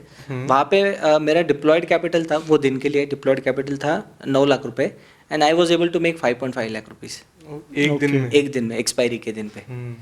तो इसलिए फिर वो एक एडवांटेज हो गया, और फिर वहाँ से लोगों ने अप्रिशिएट किया और फिर एक प्रोसेस बन गया। एक प्रोसेस मैंने ये सेट किया 2021 से कि मेरा टोटल कैपिटल जो होगा वो 1 करोड़ होगा, उसमें से मेरा जो डिप्लॉयड कैपिटल होगा वो 10 लाख रुपीज ही होगा। उससे ज़्यादा मैं डिप्लॉय नहीं, हाँ एक दिन में अगर मेरे को डिप्लॉय करना है तो मैं डिप्लॉय 10 लाख रुपीज ही करूँगा। भले वो ट्रेड 2 बार हो 4 बार हो, नॉट अ प्रॉब्लम, बट वो एक्स्ट्रा अमाउंट नहीं डालूंगा। डिप्लॉयड कैपिटल 10 लाख रुपीज होगा। हाँ, एक्स्ट्रा अमाउंट कब डालूंगा? अगर वो 2-3 लाख तक चला जाए या फिर वो और कम हो जाए, तब तक मैं एक्स्ट्रा अमाउंट डालूंगा नहीं। तो उससे क्या हुआ कि उससे बहुत अच्छा रिस्क मैनेजमेंट हो गया, उससे डिसिप्लिन बहुत ज़्यादा बढ़ गया। क्योंकि एक थॉट प्रोसेस बन गया कि 10 लाख से जब 7 लाख लॉस हो जाएगा या फिर 8 लाख लॉस हो जाएगा, तभी कैपिटल ऐड करूँ। कैपिटल ऐड भी अगर करूँ तो वो 2 या 3 लाख रुपए ही करूँगा। क्योंकि हम तो 30s में है, तो हम स्कूल में जाते थे तो हम जब गलती करते थे तो मार पड़ती थी, राइट? आज तो नहीं पड़ती, बट जब पहले हम गलती करते थे तो बहुत मार पड़ती थी। तो ये थॉट प्रोसेस आ गया था कि अगर हम गलती कर रहे हैं मार्केट में या फिर हम ट्रेडिंग में गलती कर रहे हैं तो मार पड़नी जरूरी है। मार तो हम फिजिकली नहीं कर सकते, बट अपने आप को रिस्ट्रिक्ट तो कर सकते हैं। अपने आप को ये तो कर सकते हैं कि अगर 10 लाख से ट्रेड करने की आदत हो तो एक क्वांटिटी की आदत हो जाती है आपको। 900 करो या फिर 1200 Mind करो, में calculation set माइंड हो में जाता है। कैलकुलेशन सेट होता है। बट जब वो आप वो कंफर्ट जोन से आप उसके अंदर आ जाते हो ना, हाँ। तो इमीडिएटली आपको वो पिंच फील होता है कि नहीं यार ये थोड़ा कुछ अलग है। तो मुझे वापस वो लेवल तक आने के लिए मुझे आपको अपने आप को इम्प्रूव करना पड़ेगा। तो वो थॉट प्रोसेस उसमें चला जाता है कि अगर मैं 10 लाख से 5 लाख तक आगे हो तो 5 से वापस 10 पे कैसे पहुँचूँ। तो उससे क्या होता है, फिर आप जो ट्रेड्स लेते हो वो भी आप ये थॉट प्रोसेस से लेते हो कि मुझे क्वालिटी काम करना है, हाँ। या फिर मुझे अच्छा काम करना है। तो ये प्रोसेस बहुत अच्छे से सेट हुआ और बाय गॉड्स ग्रेस 2 साल में वही 1 करोड़ जो कैपिटल है उसको मैं 5 करोड़ तक ले गया। तो आज उसकी वजह से एडवांटेज क्या है कि मेरा डिप्लॉयड कैपिटल आज भी 10 ही लाख रुपए है, अभी भी। अभी भी। और आपका बैकअप अच्छा बन गया है। हाँ, तो एक्चुअली मैं डिप्लॉय कर रहा हूँ 2 या 3% मार्केट में, बाकी अमाउंट तो इन्वेस्टिंग तो हो या फिर आपको बाकी चीज़ें। स्ट्रेस भी नहीं है उसमें। स्ट्रेस भी नहीं है। उससे क्या होता है ना कि हम फ्रीली बहुत काम करते। देखो ट्रेडिंग के लिए आपके पीछे अगर बहुत ज़्यादा स्ट्रेस हो या फिर आपके पास ये प्रेशर हो कि महीने का खर्चा निकालना है, हाँ उसका महीने का खर्चा rent उससे ही भरना निकालना है या फिर रेंट भरना है, फिर ईएमआई भरना है, तो बहुत मुश्किल है, बहुत मुश्किल है। हाँ, आप फ्रीली ट्रेड कर रहे हो, freely in the sense, not in the sense कि आप डिसिप्लिन नहीं फॉलो करो, बट प्रेशर नहीं है आपके पास, जिम्मेदारियों का प्रेशर नहीं है। जिम्मेदारियों का प्रेशर नहीं, या फिर आपके पास एक उसमें कंफर्टेबल फिर ऐसा भी होता है कि कोई ट्रेड अच्छा नहीं दिख रहा तो आप नहीं लेते, नहीं आपको लेते कोई exactly, जबरदस्ती नहीं हाँ, होती है। आपको एक पता चल जाता है कि समझो ये रेंज है तो ये रेंज में मुझे काम नहीं करना है, फिर हाँ, आप आराम से बैठ patience आप रख आराम- पाते हैं। हाँ पेशेंस कर पाते। तो ये चेंज हुआ, या फिर ये जो जर्नी रही, तो ये जर्नी ऐसे रही। अच्छा, इस जर्नी में जब आपको लॉस हुआ था 2019 तक, आज अगर आप उस लॉस को देखो तो क्या लगता है कौन से मेजर रीजंस थे जिसकी वजह से ये लॉस हुआ? सबसे ज़्यादा, सबसे important, lack of knowledge. Then over trading बोलूँगा, बहुत ज़्यादा ओवर ट्रेडिंग Control, करता lack था। of control. Lack of control, lack of patience also, and mind control बहुत ज़्यादा, बहुत कम था, बहुत कम माइंड कंट्रोल था। उसके बाद मैंने जब इवेल्युएट करता हूँ तो ये सोचता हूँ कि यार जब मार्केट में इंट्राडे आज अगर देखें हम, जो इंट्राडे का टर्नओवर ऑप्शंस का वो 25-50 हज़ार करोड़ या 1 लाख करोड़ तक भी होगा एवरी डे, 1 लाख करोड़ का होगा। हम जिससे compete कर रहे हैं या फिर हम जिससे पैसा लेने की कोशिश कर रहे हैं, वो लोग मार्केट में 1 लाख करोड़ रुपए लेके आ रहे हैं, और हम उनके साथ विदाउट नॉलेज compete करना चाहते हैं, या फिर हम ये सोचते हैं कि अरे ये ऑप्शन ऐसा दिख रहा है, यहाँ से ये प्राइस जाएगा तो मैं पैसा बना लूंगा। वो इतने एक्सपीरियंस लोग हैं, वो लोग इतने पावरफुल लोग हैं, इतना पैसा है उनके पास, और फिर उनसे भी हम पैसा लेना हाँ चाहते हैं। पैसा लेना चाहते हैं, या फिर उनसे हम प्रॉफिट कमाना चाहते हैं, तो हम इतना इजीली कैसे हो सकता है? अगर हम सोचते हैं कि महीने का मेरे को लाख रुपए कमाना है, इंडिया में अगर आज मेरे को महीने का लाख रुपए कमाना है, तो what percentage of population I mean, मैं परसेंटेज कौन से पॉपुलेशन में 10% में आऊँगा या फिर 20% में आऊँगा? तो मेरे को बाकी 80% से स्मार्टर बनना है पहले, या फिर बाकी 80% से मेरे को नॉलेज में पावरफुल बनना है, या फिर एग्जीक्यूशन में पावरफुल बनना है, कहीं ना कहीं एज लाना है। कहीं ना कहीं तो एज लाना है, तभी तो मैं वो 20% ब्रैकेट में आऊँगा। वो सिर्फ मैं लाख रुपए की बात कर रहा हूँ, उससे अगर ज़्यादा करना है, कमाना है लाख रुपए तो जो मार्केट में आ रहा है उसका तो बहुत बड़ा सपना है उससे। बहुत बड़ा सपना है। हाँ, जो आ रहा है उसको तो करोड़ों चाहिए। तो अगर करोड़ों चाहिए तो इंडिया में अगर 1% भी नहीं होंगे जो करोड़ों कमा सकते जो हैं करोड़ों महीने कमा का। सकते, तो अगर वो लेवल तक पहुंचना है तो what kind of effort do you need? क्या एफर्ट चाहिए, क्या डिटर्मिनेशन चाहिए, क्या एग्जीक्यूशन चाहिए, क्या नॉलेज चाहिए, और डिसिप्लिन। और डिसिप्लिन, और हर पूरा एक बास्केट ही है। हाँ, सब कुछ चाहिए, चाहिए, छोड़ नहीं सकते। एग्जैक्टली। तो फिर अगर हम मार्केट में आते 2-3 लाख रुपए लेके, तो ट्रेडिंग में हमको 3 चीज़ें चाहिए, टाइम, स्किल और कैपिटल।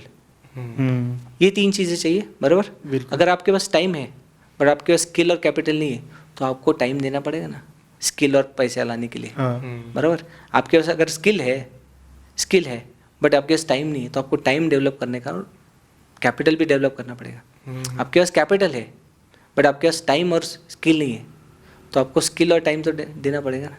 ये आपने जो पॉइंट बोला ना, ये व्यूअर्स के लिए बहुत अच्छा हो सकता है कि आप ये तीनों चीजें अगर नोट करो, Yes. और इसमें से जो चीज आपके पास नहीं है, बाकी चीजों को यूज करके उसको डेवलप करो। एग्जैक्टली। कि अगर मान लो टाइम है आपके पास, तो आप अपना टाइम यूज करके अर्निंग करो, कैपिटल बनाओ, टाइम यूज करके लर्निंग करके स्किल बनाओ Exactly. अपनी। तो पहले उन तीनों चीजों पे उन फोकस तीनों चीज़ों कि आपके पास तीनों में से कौन सा नहीं है। करो। अगर जो नहीं है उसको आप डेवलप करो। आपके पास कैपिटल नहीं है, बहुत लोगों का वो प्रॉब्लम इशू हो सकता है कि कैपिटल time और नहीं है या skill फिर है तो कम नहीं उसके use करके है। आप हाँ, earning टाइम करो और पहले। स्किल दो आप, टाइम दो अपने आप को, और स्किल डेवलप करने के लिए भी वो टाइम इन्वेस्ट करो आप, लर्निंग में इन्वेस्ट करो। या फिर इमीडिएटली मैं ये नहीं बोलूँगा कि आप इमीडिएटली आपके पास अगर 50,000 लाख रुपए है तो इमीडिएटली आप ट्रेडिंग पे फोकस करो, नहीं यार, आप पहले इन्वेस्टिंग तो ट्राई करो, पहले स्टॉक्स में आप पहले सीखो इन थोड़ा। General stock In market general, होता क्या है, वो निफ्टी क्या है, बैंक निफ्टी क्या Exactly. है, अपर सर्किट, लोअर मार्केट की सर्किट, cycle रिजल्ट को कब आता है, समझना क्या होता है। देखो सबसे इंटरेस्टिंग बात यह है कि मैंने अभी हाल ही में एक 6 महीने पहले NISM का एग्ज़ाम दिया था, डेरिवेटिव्स का। तो उसमें NSE खुद बोलता है कि derivatives is the most complex product in the stock market, is the most complex और प्रोडक्ट। प्रॉब्लम ये है कि लोग आते ही है उस प्रोडक्ट में काम सबसे करना ज़्यादा चाहते हैं। अगर डेरिवेटिव्स में है या फिर मार्केट में सबसे ज़्यादा टर्नओवर होता है, वो आज ऐसा हो गया कि हाथी छोटा और पूंछ बड़ी। हाँ क्यों? क्योंकि डेरिवेटिव पूछिए एक तरह से। हाँ, डेरिवेटिव पूछ होनी चाहिए एक्चुअली, जिसमें 90% वॉल्यूम है और 10% वॉल्यूम सिर्फ स्टॉक में है, इक्विटी में है, या फिर फ्यूचर्स में भी है। फ्यूचर्स में भी 10% वॉल्यूम है, हाँ। सारा का सारा जो वॉल्यूम है वो ऑप्शंस में है। Options और that is the most complex product in the world to trade, और वही एक और लोग नया सब trader सब आके उसके पीछे पड़े पहले। बस आप जैसे स्किल की बात कर रहे हो, तो कई लोग स्किल में इतना भी वर्क नहीं करते हैं। जैसे हम लोगों ने बहुत सारे लोगों से बात करी है, तो कुछ लोग तो उस लेवल पे भी नहीं है। अभी वो थर्सडे को बोलते हैं कि मेरे पास थर्सडे को कल कॉल पड़ा था, फ्राइडे को मेरे पोर्टफोलियो में कॉल नहीं है। यस, मैं मतलब उनको ये भी नहीं पता होता कि एक्सपायरी भी होती है। एक एग्जांपल बताऊंगा। मैं रिलेटिव के, अभी रिलेटिव जानना लग जाते हैं तो सब लोग पूछते हैं हमको भी सिखाओ, हमको भी सिखाओ, हमको भी ट्रेनिंग। एक रिलेटिव थे, उन्होंने बोला कि मेरे को ये कॉल पुट खेलना है। खेलना है। यस। मैं बोला भाई साहब प्लीज जैसे रिक्वेस्ट casino करता हो हूँ, मतलब। रिक्वेस्ट करता हूँ कि आप प्लीज मत उसमें करो। नहीं जाना, मत करना। आप डिमैट अकाउंट भी नहीं खोलो, आप कुछ भी ना करो। आप अगर आपको करना ही है तो आप स्टॉक्स में इन्वेस्ट करो या फिर म्यूचुअल फंड में करो, बट आप प्लीज ये खेलने वाली जो वो ऐसा इतना बुरा लगता है हमको एज ए ट्रेडर, इतना बुरा लगता है कि यार हमारे प्रोफेशन को खेलने में हाँ, बदल दिया। ये कौन सा थॉट प्रोसेस है। तो पर वो है ही ना कि सट्टा ही समझा जाता है स्टॉक Exactly. मार्केट को। 1 साल के बाद वो रिलेटिव को मिले थे, उन्होंने 8 लाख रुपए लॉस किया था। ये ऐसा कहानी सेम घर-घर हमारे की एक है। सब्सक्राइबर के साथ भी हुआ था। उनसे काफी हमारी बात होती थी जब हमारा छोटा ग्रुप था। काफी उनसे बात होती थी। इक्विटी कर रहे थे वो, म्यूचुअल फंड्स, इक्विटी, अच्छे स्टॉक्स में इन्वेस्ट कर रहे थे, बट वही कि क्या रिटर्न हो रहा है, मजा नहीं आ रहा। फिर वो 1-2 उन्होंने कॉल पुट के ट्रेड लिए होंगे। हमने समझाने की कोशिश करी, मत करो, ये नहीं है अपने लिए। राइट, पहले सीख लो मार्केट को, थोड़ा समझ लो और इतना कैपिटल बना लो कि आप थोड़ा रिस्क ले सको उस पे। एग्जैक्टली। नहीं किया, नहीं माने, फिर 3 महीने बाद हमारे पास आते हैं कि भाई 4 लाख रुपए का नुकसान हो गया, कैपिटल उड़ गया, अब मेरे को वापस से इन्वेस्टिंग करना है। और हम लोग वही कहते हैं कि वही 4 लाख अगर आपने इन्वेस्टिंग में रखा होता तो आज आपके पास कैपिटल कैपिटल तो होता। देखो मार्केट इतनी अच्छी चीज है कि मार्केट आपको नहीं बोल रहा कि आपको कितनी फीस देनी है, आप डिसाइड करो कि decide आपको करोगे कितनी फीस कितनी देनी है फीस मार्केट दोगे। को। इसी पे एक बहुत बड़ा पॉइंट आता है जिसके हम स्ट्रिक्ट अगेंस्ट हैं। लोग कहते हैं कि मार्केट में फीस देनी पड़ेगी। क्यों देनी पड़ेगी? आप कम फीस दो, आप हाँ, छोटे अमाउंट से सीखो। छोटे अमाउंट से सीखो। फीस देनी पड़ेगी मतलब जरूरी थोड़ी कि सब 40 लाख का लॉस करे, सब 30 लाख का लॉस करे। क्यों करें? क्योंकि अपन 10 सक्सेस स्टोरी सुन लेंगे जो 40 लाख से आए, पर 1000 लोग 40 लाख के बाद और बर्बाद हुए, बर्बाद होंगे, और वो उस लेवल पे चले गए कि वो कभी रिकवर नहीं हो पाए। और बहुत सारे लोग तो गलत डिसीजन भी लेते हैं। लेते हैं। तो क्यों उस लेवल पे हमें ले जाना है? और स्पेशली ऑप्शंस ट्रेडिंग, ये तो एमपीएससी यूपीएससी एग्जाम देने जैसा ही है, उससे भी डेंजरस, उससे भी डेंजरस ही है। वैसे ही है, क्योंकि वहाँ पे भी सक्सेस रेशियो 1% है, यहाँ पे 10% है, 10% ठीक है। बट फिर भी आपको एमपीएससी यूपीएससी के लिए तैयार होने के लिए कितने साल लगते हैं? 4-5 साल।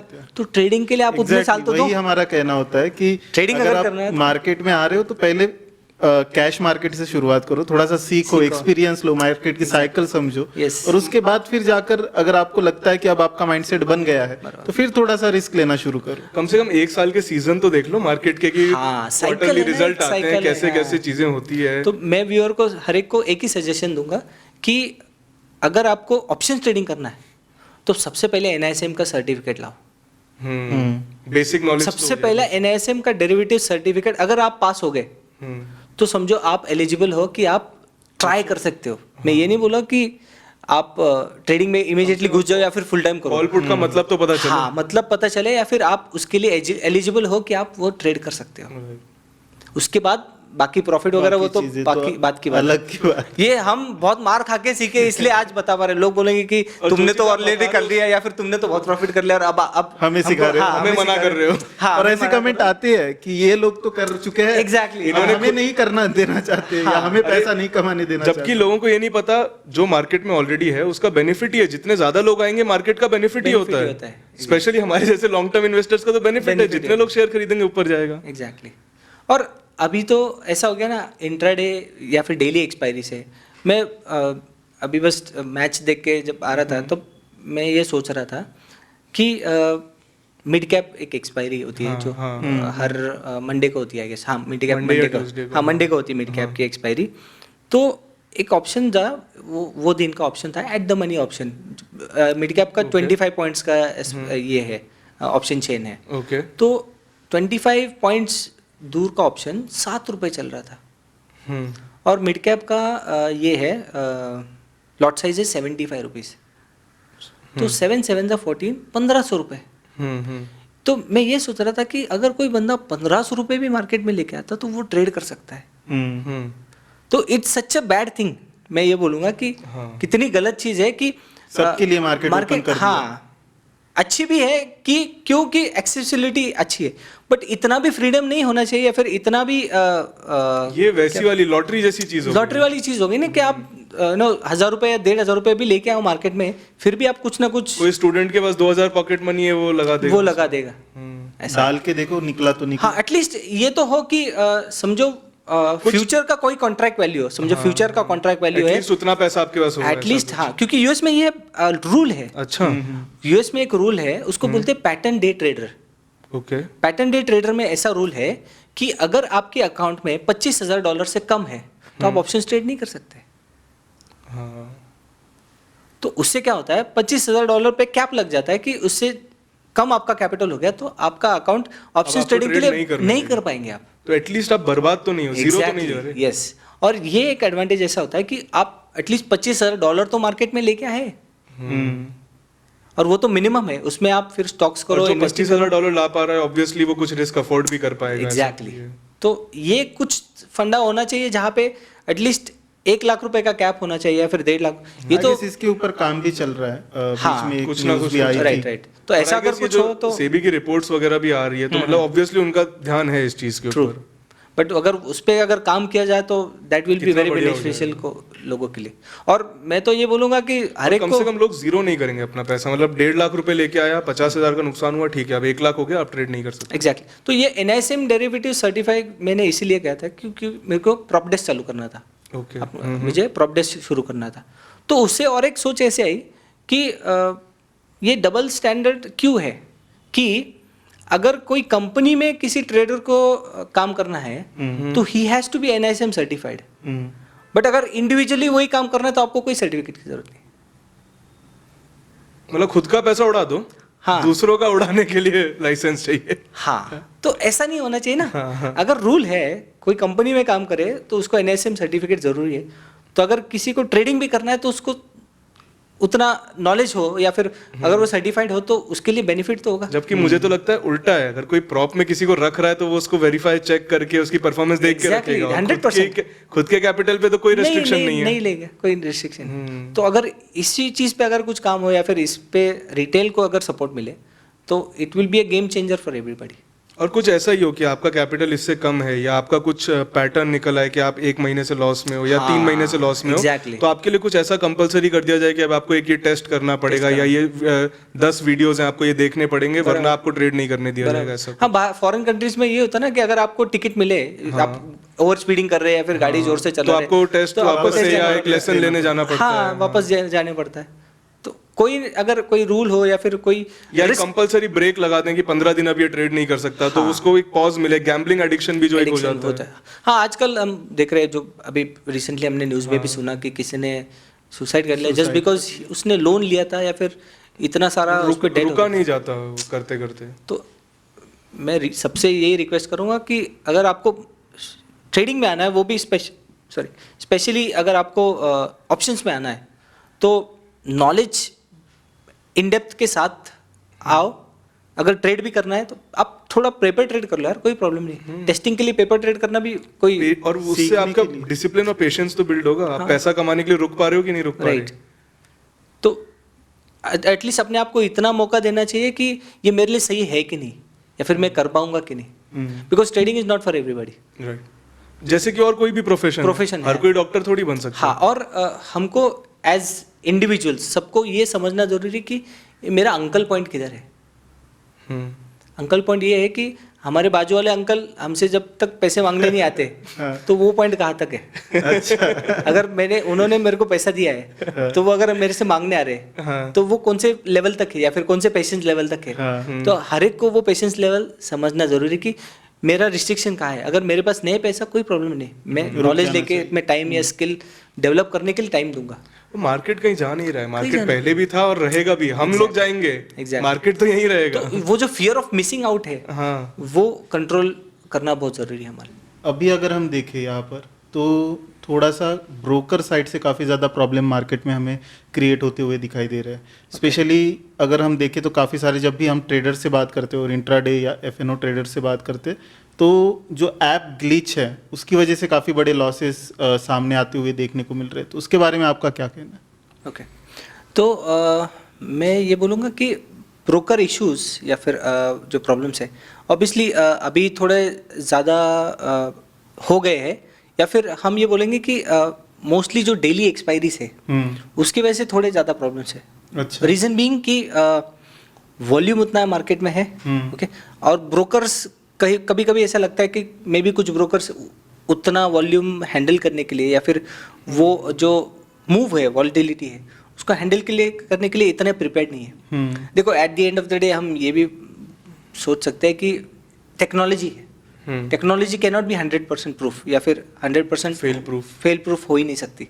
कहीं ना कहीं इश्यूज तो होने वाले। हम एज ए ट्रेडर कम्युनिटी यही कर सकते हैं कि हम अपना पोजीशन साइजिंग कंट्रोल में रखें।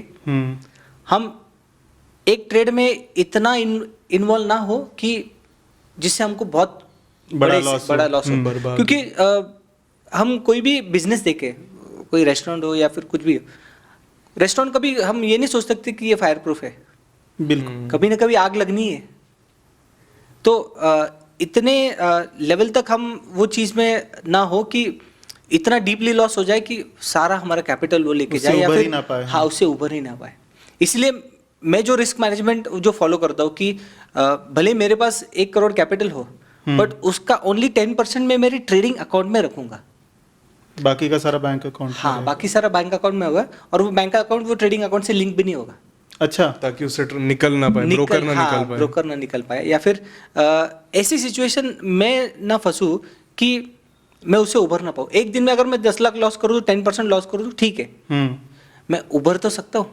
बट अगर मेरा कैपिटल समझो 2-3 लाख रुपए है और वो पूरा ट्रेडिंग अकाउंट में है, और अगर मैंने 1 या 1.5 लाख रुपए का पोजीशन लिया है और वो पोजीशन मेरे अगेंस्ट चले जाता है, फिर ब्रोकर इश्यूज की वजह से मैं पूरे दिन भर अगर मैं वो पोजीशन नहीं निकाल पाऊँ तो फिर क्या।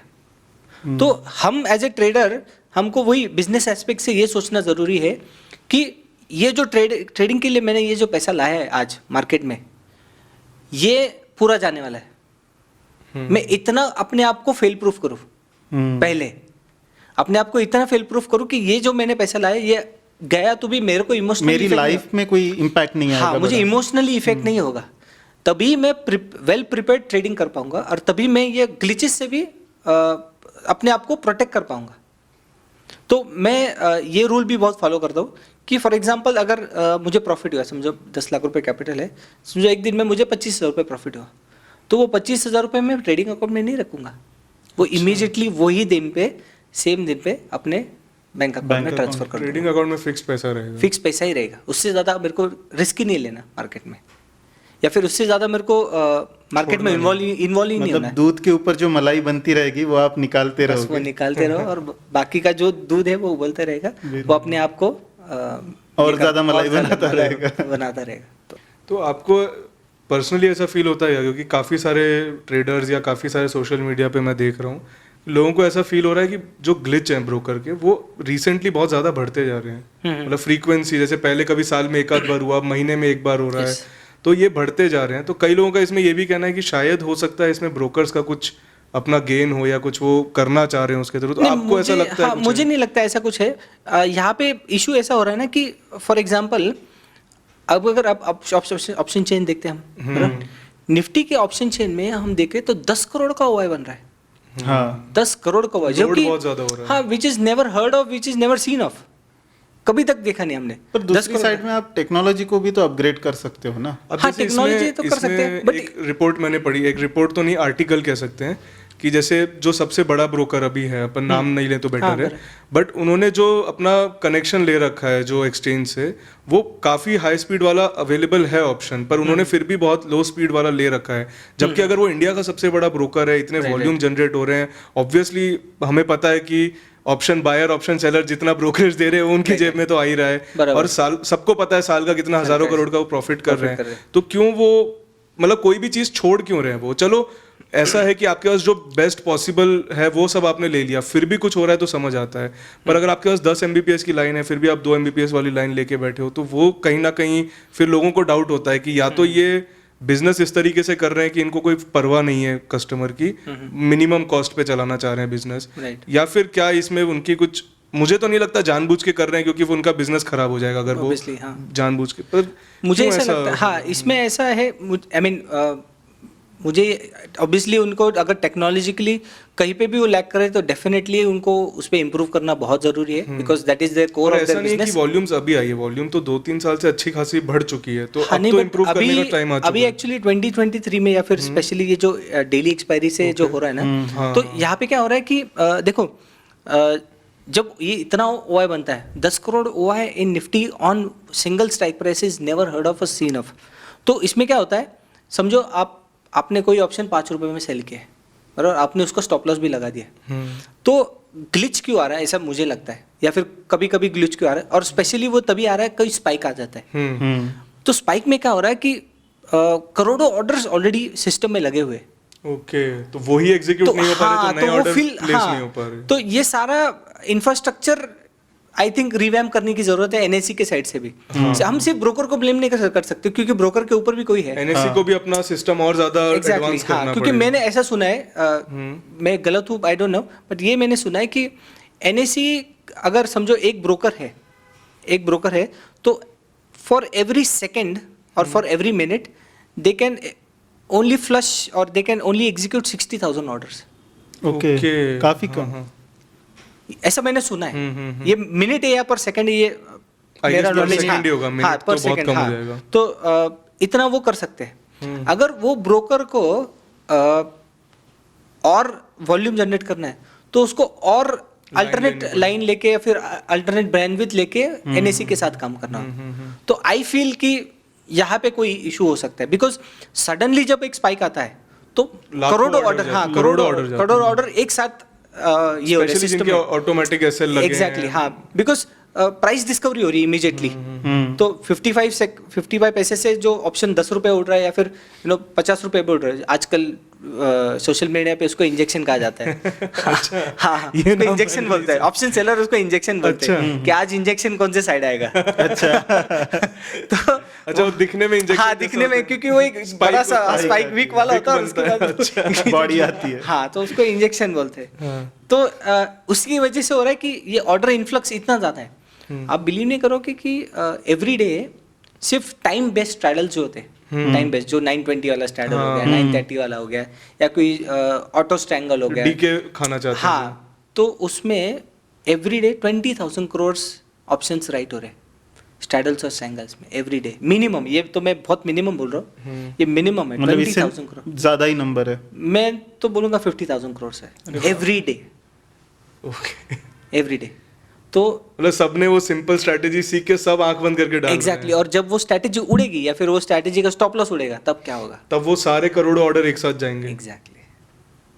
तो ये ग्लिच मुझे ऐसा लगता है कि ये यहाँ इस से आ वजह रहा से आ रहा है। हाँ, तो कहीं ना कहीं इसको लेके भी कुछ रेगुलेशन होना चाहिए कि कुछ कर दिया जाए ऐसा कि आपको इतनी बैंडविड्थ मेंटेन करनी, इतने यूजर हैं तो इतनी बैंडविड्थ मेंटेन डेफिनेटली करनी ये है, ऐसा कुछ हाँ ये टेक्निकल साइड में हर आपको 1000 करना यूजर पे जरूरी है। इतनी आपकी होनी चाहिए, ऐसा होनी कुछ चाहिए, मतलब। कुछ होना चाहिए, यस। क्योंकि ये ऐसी चीजें हैं कि ट्रेडर खून पसीने की मेहनत करके पैसा कमाता है Right. और फिर ऐसी चीज में चला जाए तो डिमोटिवेटिंग बहुत होता है पूरे ट्रेडर कम्युनिटी के लिए। बराबर। और यही चीज फिर क्या है, वो वापस से जो एक पुराना माइंडसेट है कि ट्रेडिंग गैम्बलिंग है, तुम्हारा पैसा उड़ ही जाएगा, Exactly. वो वापस से लेके क्योंकि ये आप जो बोल रहे हैं ना, ये जब हम प्रॉप में ट्रेडिंग करते हैं तो उसमें कभी ऐसा इशू नहीं आया है।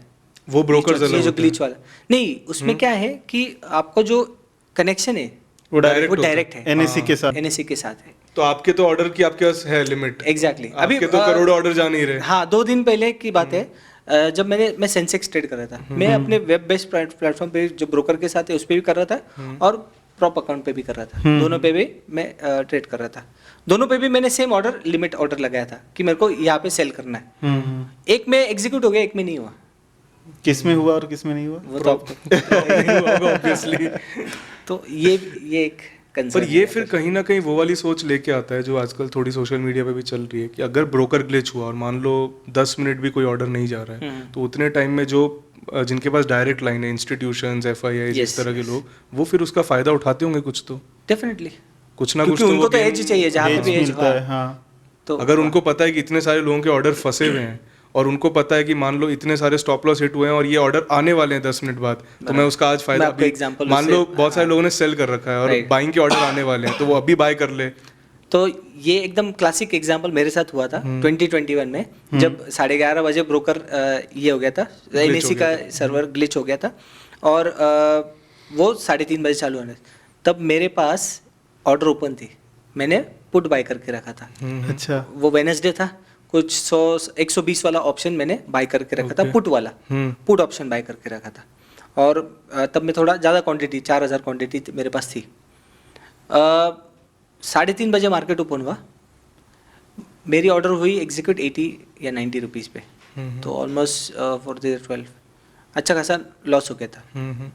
उससे पहले भी मेरा थोड़ा लॉस था, तो टोटल वो दिन पे वो 3:30 बजे 3 या 4 लाख रुपए मेरा ऑलमोस्ट लॉस हो लॉस गया में था। था।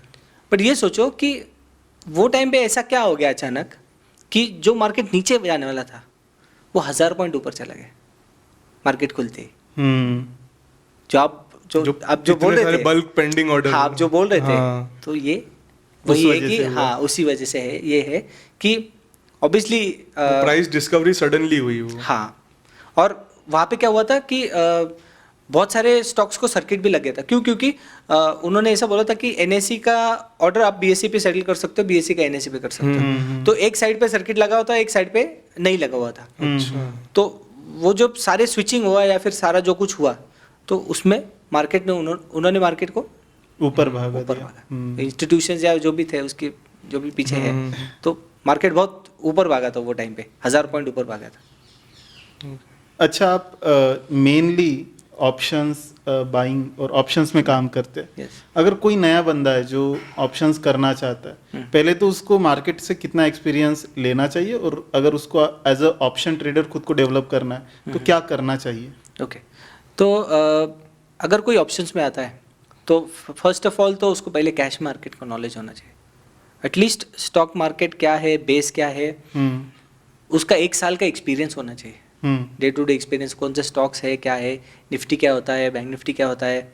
फिर उसके बाद आप, अभी तो मैं ये बोलूँगा कि जब से मैंने NISM किया है तो मैं तो हर एक को रिकमेंड करूँगा कि अगर आपको ऑप्शन ट्रेडिंग शुरू भी करना है, ऑप्शंस का भी शुरू है, तो पहले आप NISM करो, क्योंकि इतना ब्यूटीफुल करिकुलम है, इतना अच्छा करिकुलम है जिसमें 100-200 पेजेस का तो बुक है उनका, जो पूरा करिकुलम है ऑप्शंस के बारे में। तो आप उसको पढ़ो, उसमें शॉर्ट नोट्स भी आते हैं, उसको भी पढ़ो। उसके बाद जो आपको नॉलेज मिलेगा ऑप्शंस का, वो काफ़ी सफिशिएंट होगा कि आप एंट्री करिए ऑप्शंस पे, शुरुआत कर पाए। ना कि प्रॉफिट के बारे में सोचिए, बट एटलीस्ट लर्निंग के लिए आप वहाँ से शुरू करें। पहले आप NSE सर्टिफाइड हो जाए, आपको अगर वहाँ पे भी नेगेटिव मार्किंग भी होती है उसमें, तो वो भी अच्छा है कि आपको एटलीस्ट 60% लाना जरूरी है, नहीं तो आप मार के नहीं ला सकते। हाँ, तुक्के मार के नहीं लग सकते, तो 60% आपको लाना ही है।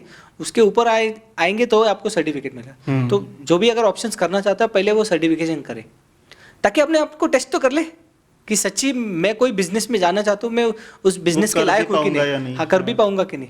बेसिक एटलीस्ट थियोरेटिकली तो हो, हाँ। प्रैक्टिकली तो ऑब्वियसली बात की बात है बात की बात है, बट Step one तो theoretically स्टेप 1 तो ये हो कि हम कोई भी समझो जॉब भी करना है तो पहले ग्रेजुएशन तो करते, सही पहले थियोरेटिकल नॉलेज, भले वो नॉलेज यूज हो वो बिजनेस में या फिर वो जॉब में, हमको नहीं पता, बट एटलीस्ट वो डिग्री तो हो, एटलीस्ट वो उतना मिनिमम एफर्ट तो चाहिए। हाँ मिनिमम एफर्ट चाहिए कि ये सर्टिफिकेशन होना चाहिए।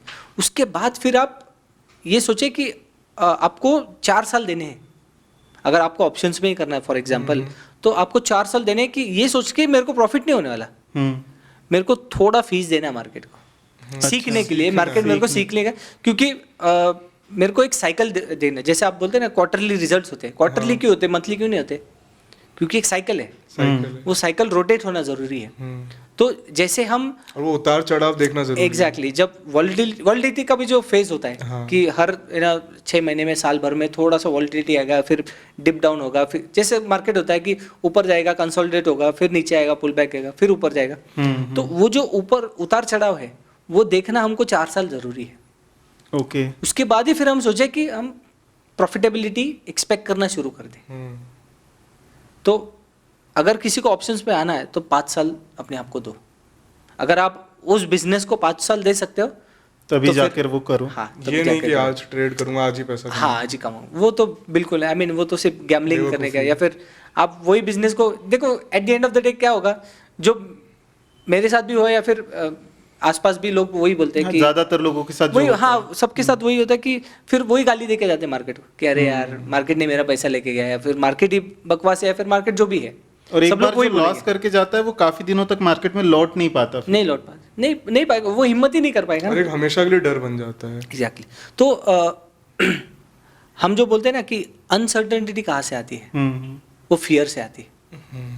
और अगर ट्रेडिंग करने के लिए आपके पास कॉन्फिडेंस ना हो और आपके पास फियर ही हो कि मार्केट मेरा पैसा लेके ही जाएगा, आप ये थिंकिंग के साथ नहीं आओ कि मैं कॉन्फिडेंटली इस बिजनेस में काम करना चाहूँ, बिकॉज मैं ये सोचता हूँ कि अगर आपको ट्रेडिंग करना है वो भी इंट्राडे और ऑप्शंस में, तो you have to be in love with volatility. आपको मार्केट से प्यार होना, अनसर्टेनिटी से प्यार होना जरूरी है, मार्केट से प्यार होना जरूरी है आपको, तभी आप उसमें काम कर पाओगे। अब आप वॉलिटिलिटी से डरोगे तो आप क्या करोगे? तो फिर नहीं हो पाएगा। फिर नहीं हो पाएगा, फिर काम नहीं हो पाएगा, क्योंकि वो फियर आपको बार बार रुकाते रहेगा, आपको बार बार ये बोलते रहेगा कि नहीं ये मेरा पैसा लेने आया, ये मेरा पैसा लेने आया। इसलिए उसको कॉन्फिडेंटली फेस करके, वो चैलेंज को एक्सेप्ट करके, चैलेंज को ओवरकम करना हमको सीखना पड़ेगा पहले, वो भी पॉजिटिवली। और वो तभी होगा जब हमारे पास कोई जिम्मेदारी ना हो, ट्रेडिंग से इनकम करने की कोई जिम्मेदारी ना हो, या फिर कोई लाइबिलिटी ना हो कि नहीं मुझे इससे पैसा लाना ज़रूरी ही है, या फिर मेरे लाइफ में कुछ होगा नहीं, या फिर लाइफ में बैकअप प्लान ना हो, बैकअप प्लान ना हो। ऑप्शन। जैसे आजकल वो चल रहा है कि मैं जॉब छोड़ दूंगा, मैं बिजनेस बंद कर दूंगा और फुल टाइम ट्रेडर, पता नहीं मार्केट का कुछ भी, पर मैं फुल टाइम ट्रेडर बनना उसके लिए अच्छा सोल्यूशन है। एटलीस्ट थोड़ा उस लेवल तक पहुंचो कि आपको कॉन्फिडेंस हो कि अब मैं ट्रेडिंग से अपना दूसरी चीज जो कर रहा था उसको इक्वल कर पा रहा हूँ। उसके लिए एक बहुत अच्छा एग्जांपल मैं बताना चाहूँगा कि समझो किसी कोई जॉब कर रहा है, ओके, और उसको फुल टाइम ट्रेडिंग करना है, बराबर। तो समझो कोई इंसान 25-50 हज़ार रुपये जॉब, 50 हज़ार रुपये हम एग्जांपल ले लेते हैं कि 50,000 रुपीज़ उसकी सैलरी है, बट उसको सैलरी से कंफर्टेबल नहीं फील हो रहा है, या फिर उसको जॉब सेटिस्फैक्शन नहीं है। तो अगर आपको ट्रेडिंग में आना है, ओके, तो सबसे पहले अपने आप को प्रूव करना पड़ेगा कि मैं 1.5 लाख रुपए कमा सकता हूँ महीना ट्रेडिंग से। 50 हज़ार रुपये नहीं बोल रहा हूँ मैं, 1.5 लाख रुपए 3 टाइम्स मैं कमा सकता हूँ ट्रेडिंग से, वो भी 1 साल तक मिनिमम। 1 महीना नहीं, 2 महीने नहीं, 2 महीने नहीं, एवरेज 1 साल में अपनी साल भर की सैलरी का 3 गुना में कमा सकता हूँ। एग्जैक्टली। और वो इसीलिए क्योंकि हम जब जॉब करते हैं हमारे इंक्रीमेंट कितनी बार होता है साल में? मैंने जॉब नहीं की। एक बार होता है, एक ही बार होता है ना। तो जब हम ट्रेडिंग करते हैं, जब ट्रेडिंग में हमने 3x अपने जॉब का कम लिया, तभी हम ये सोच सकते हैं कि हाँ I am a deserving candidate और I deserve to be a full time trader now. और दूसरा एक्स्ट्रा इनकम होनी इसलिए जरूरी है कि एक तो रिस्क है, और दूसरा आपने 1 साल कमाया जरूरी नहीं अगले साल प्रॉफिटेबल हो। और अगर आपको ट्रेडिंग में आना ही है तो आपके पास आपके 3 साल के सैलरी का बैकअप होना चाहिए। ये बहुत इंपॉर्टेंट चीज है। 3 साल तक आप अपने ट्रेडिंग पे फोकस कर पाओ, हाँ। पैसे कमाने की जल्दी ना हो। ताकि अगर आपके कोई EMIs है, डेट है, जो भी है, तो वो उससे pay जाता off होता रहता है। 3 साल का जितना भी आपका एक्सपेंसेस है वो Expenses हाथ है, में होना वो चाहिए हाथ में होना और वो चाहिए। ट्रेडिंग में यूज नहीं होगा, ट्रेडिंग में यूज नहीं होगा। वो अलग से सेविंग्स अकाउंट एफडी में पड़ा रहेगा। एग्जैक्टली वैसा अगर हो वो situation, that is the most ideal situation to come into trading as a full time. अगर वो ना हो तो आप देखो इक्विटी में ट्राई करिए तब तक, Equity में लॉन्ग try टर्म करिए, में हाँ। Swing trading, positional trading. Exactly और बहुत ही अगर आपको ट्रेडिंग ही करना है तो आपका जो टाइम फ्रेम है, हर एक बंदे का ना एक टाइम फ्रेम होता है। फॉर एग्जांपल मैं 5 मिनट या 15 मिनट में काम करता हूँ, कुछ लोग 1 आवर पे काम करते हैं, कुछ लोग 1 डे पे काम करते हैं। वो उस चीज़ पे कैसे क्यों काम करते हैं? बिकॉज उनका टेम्परामेंट वैसा है, नेचर होता है वो नेचर होता है। या फिर समझो बहुत लोग मेरे को ये पूछते हैं कि सर मेरा जॉब 12 बजे शुरू होता है, या फिर मेरा जॉब 1 बजे शुरू होता है, या फिर आईटी वाले जो लोग होते हैं मोस्टली वो बोलते हैं कि हमारा 12-1 बजे शुरू होता है, उसके पहले हम कर सकते हैं। तो बहुत लोगों के लिए यही सजेशन होगा कि अगर आप 2 घंटा दे सकते हैं मार्केट को, तो आपका जो टाइम फ्रेम है ट्रेडिंग का या फिर इन्वेस्टिंग का, वो टाइम फ्रेम भी उसी हिसाब से होना चाहिए कि वो 2 घंटे बाद आपका माइंड ये नहीं होना चाहिए कि अरे यार आज तो मैंने लॉस कर दिया, पूरा ऑफिस में भी मेरा मूड खराब रहेगा। या फिर बेसिकली ऑफिस में मार्केट खुला है 9 से 3:30 बजे, पर आप उसको ट्रीट करो कि मेरे लिए सिर्फ 9 से 11 खुला और बंद हो गया। एग्जैक्टली मेरा सिर्फ यही काम करने यही का काम टाइम। करने का टाइम है, और मेरा टाइम फ्रेम जो होगा उसमें ही होगा, उसमें ही मेरे को जो करना है मैं अब करना। उसके बाद सोचूंगा अरे यार 11 बजे का, अरे अभी तो मार्केट बाद में रैली आ गई, उसके बाद ऊपर चलो से कुछ कर जाना है। लेता हूँ थोड़ा हाँ, सा।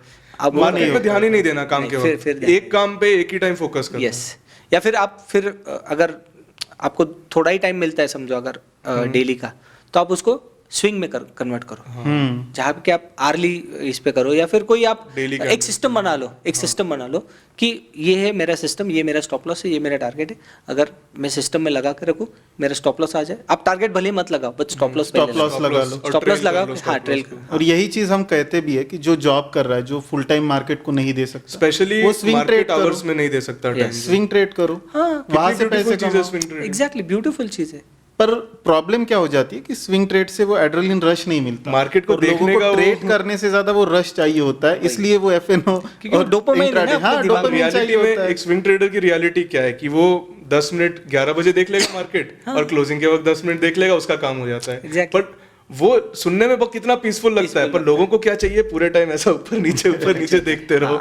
निफ्टी क्या हो रहा है, एक 5 मिनट का चार्ट भी स्लो लगता है, चलो 1 मिनट पे देखते हैं। 30 सेकंड भी देखते 30 लोग, सेकंड देखने लगे। 30 सेकंड भी लोग देखते हैं। प्रीमियम प्लान लेते हैं चार्ट सॉफ्टवेयर का 1 सेकंड देन 10 हाँ। सेकंड कैंडल देखने के लिए। कैसे होगा? आई मीन नहीं, नॉट पॉसिबल ना कि हम बस अपने आप को एक गैम्बलर बना रहे हैं और ये भी नहीं सोच रहे कि हम गलत किस किसी पे जा रहे पॉइंट पे पता है होता है कि आपका जो वर्क है वो स्ट्रेस नहीं दे रहा है, आप लेना चाह रहे हो लेना stress, आपको चाह आदत हो गई है स्ट्रेस एग्जैक्टली। की। और हम कहते हैं कि अगर गैम्बलिंग करनी है ना तो मार्केट में मत आओ, गोवा में जाओ, अच्छे Enjoy कैसीनोज करके खुले आओ, एक एंजॉय अमाउंट कर लेके जाओ कि इतना अमाउंट में उड़ा दूंगा, एंजॉय करके आओ। देखो वहाँ पे भी वही होता है कि एक अमाउंट लेके जाते हो कि हाँ चलो मैं इतना खो सकता हूँ, हाँ, उतना ही पर लेके market जाते हैं में ना, वो नहीं सोचते बट आते मार्केट में हम ऐसे नहीं सोचते। मार्केट हमें गैम्बलिंग भी नहीं लगता है और हम उसको सीरियसली भी नहीं करते, बीच में फंस जाते हैं। यस, अभी अपन ऑप्शन ट्रेडिंग की बात कर रहे थे, तो ऑप्शन ट्रेडर्स का एक बहुत बड़ा सिचुएशन अभी क्रिएट हुआ है कि ऐसे लेवल पे विक्स चली गई है कि मतलब आप मानो कि जैसे मूवीज में अपन देखते हैं वेंटिलेटर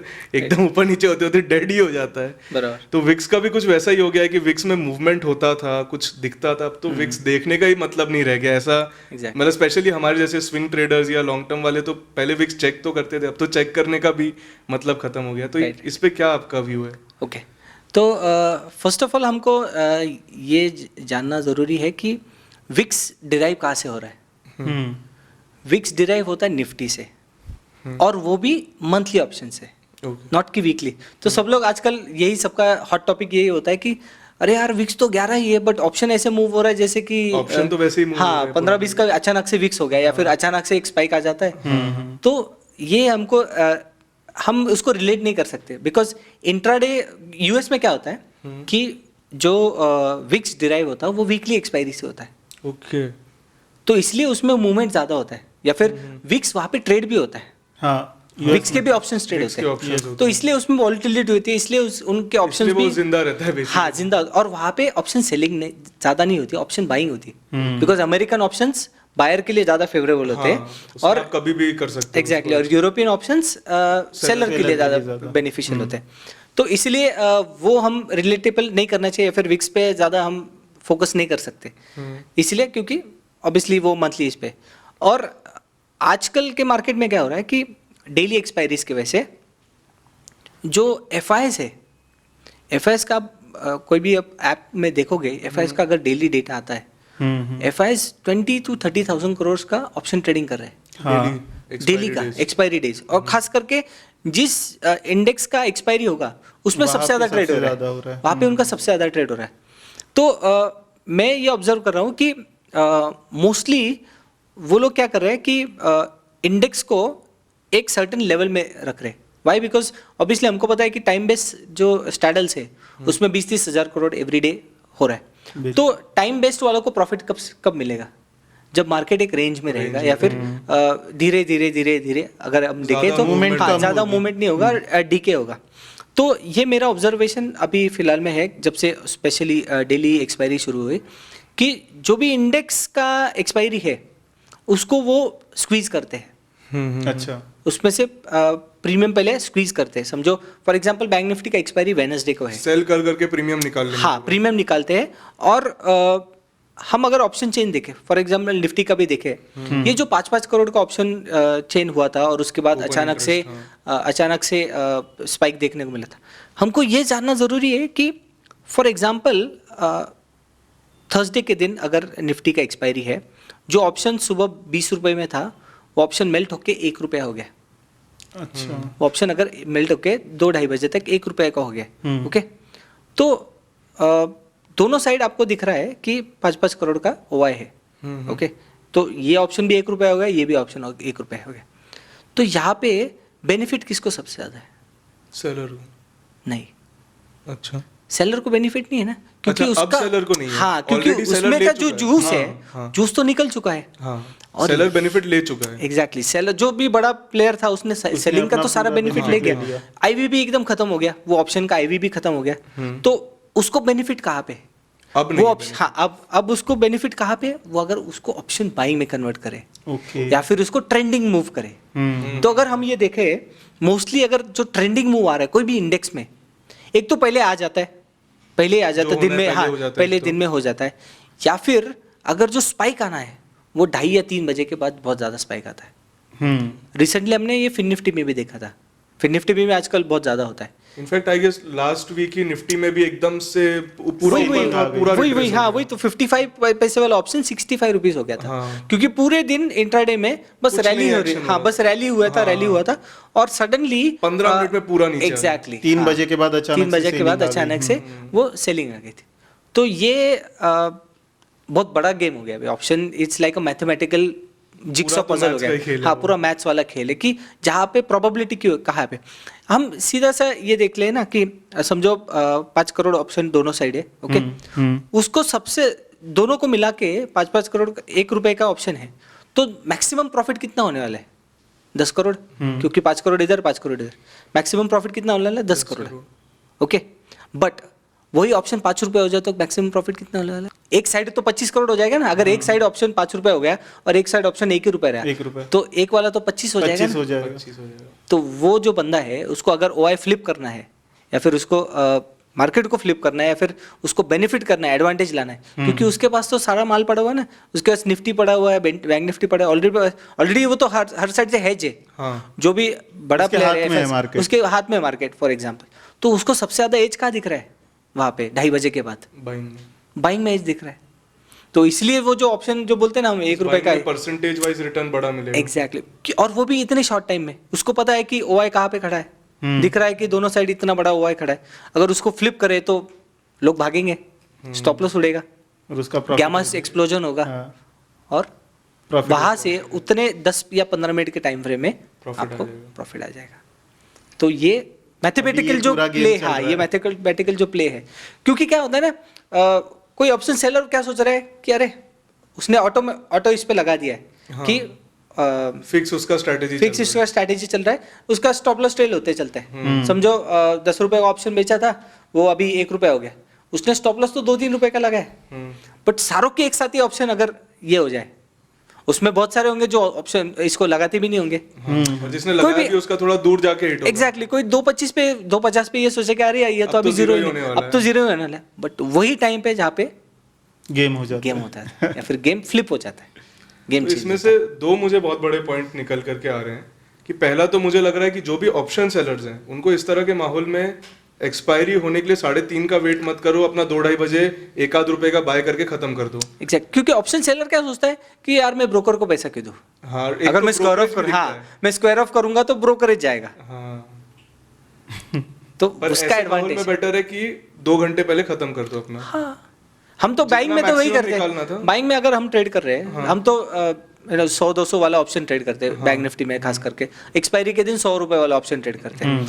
तो हम ये नहीं वेट करते कि ये 100 का 500 होगा तभी निकालूंगा, 200, नहीं बस एक 150, हाँ 300 सब पे 150 200 आपका उसमें जो निकालें। एक स्पेसिफिक टारगेट है वो अगर अचीव हो गया Exactly. अपन एग्जिट ट्रेल कर निकालो उसमें और हाँ ट्रेल उसमें करते ये तो करता हूँ मैं, समझो 900 क्वांटिटी लिया है तो अगर 100 रुपए का 130 रुपए जाए तो मैं 300 तो निकाल लूं, जो हाथ में है, जो कुछ प्रॉफिट तो देख रहा है, घर हाँ, को लेकर जाओ। कुछ तो प्रॉफिट घर पे हो, लेके ताकि जाओ, रिवर्स भी जाए तो जेब से पैसा तो ना जेब जाए से फिर। पैसा ना जाए। खास करके ऑप्शन सेलर के लिए तो वो लूजिंग गेम ही है ना, अगर 1 रुपए का ऑप्शन 10 रुपए होना है, उसने 10 रुपए में सेल किया तो at the end of the खत्म डे हो मिला गया। कुछ नहीं, जेब में कुछ तो ठीक है थोड़ा ब्रोकरेज दे देंगे बट एटलीस्ट आपका कैपिटल बचा Secure तो हो रहेगा, रहा है, सिक्योर हो profit। जाएगा। हाँ, इसी में फिर एक दूसरा पॉइंट था ऑप्शन बायर के पर्सपेक्टिव से कि जैसा आपने बोला कि आखिरी आधा घंटे में, आखिरी 1 घंटे में बड़े बड़े मूव्स आ रहे हैं और ये लोग देख रहे हैं बराबर। और ये एग्जांपल भी देख रहे हैं सोशल मीडिया पे, ₹1 का ऑप्शन 100 हो गया, Exactly, 50 yes. पैसे का ऑप्शन 50 हो गया।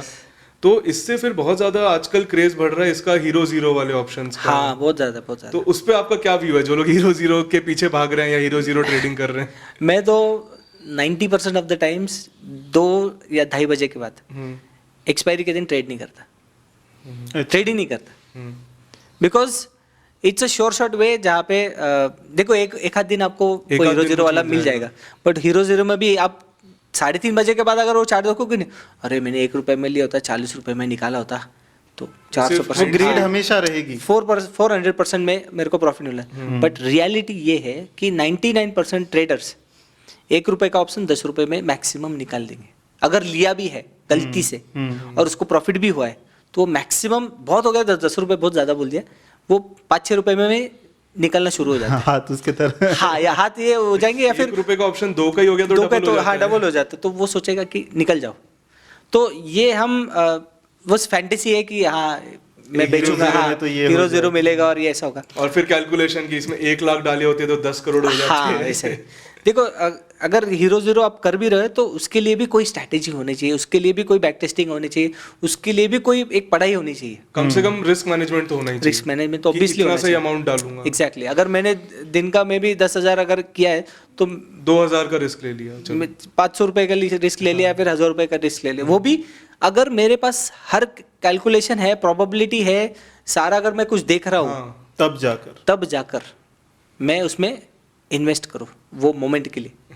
बट फिर भी अगर आप प्रॉफिटेबल हो, सब कुछ हो, तभी आप उसके बारे में स्पाइक सोचें। में भी तो प्रॉब्लम है ना कि स्पाइक आके स्पाइक चला भी जाता Immediately है। चला आपका जाता है। ₹1 का आपको क्या पता है कि 400 ही टॉप होगा या 200 ही कुछ टॉप नहीं होगा या पता। 100 ही टॉप होगा। कोई idea नहीं। आपका 100 पे गया ऑप्शन, आप सोचोगे 400 पे बुक करूंगा, वो 100 से वापस ₹1 पे आ वापस 1 जाएगा। रुपया आ जाता है, होता है बहुत बार होता है। टॉप कैसे कि- पकड़ोगे? टॉप तो कोई नहीं पकड़ नहीं सकता। पकड़ टॉप तो वही पकड़ता है जो बहुत बड़ी क्वांटिटी में लेके बैठा है और उसने एक पॉइंट पे जाके ऑर्डर मार दिया, उसका सेल हुआ, टॉप बन गया।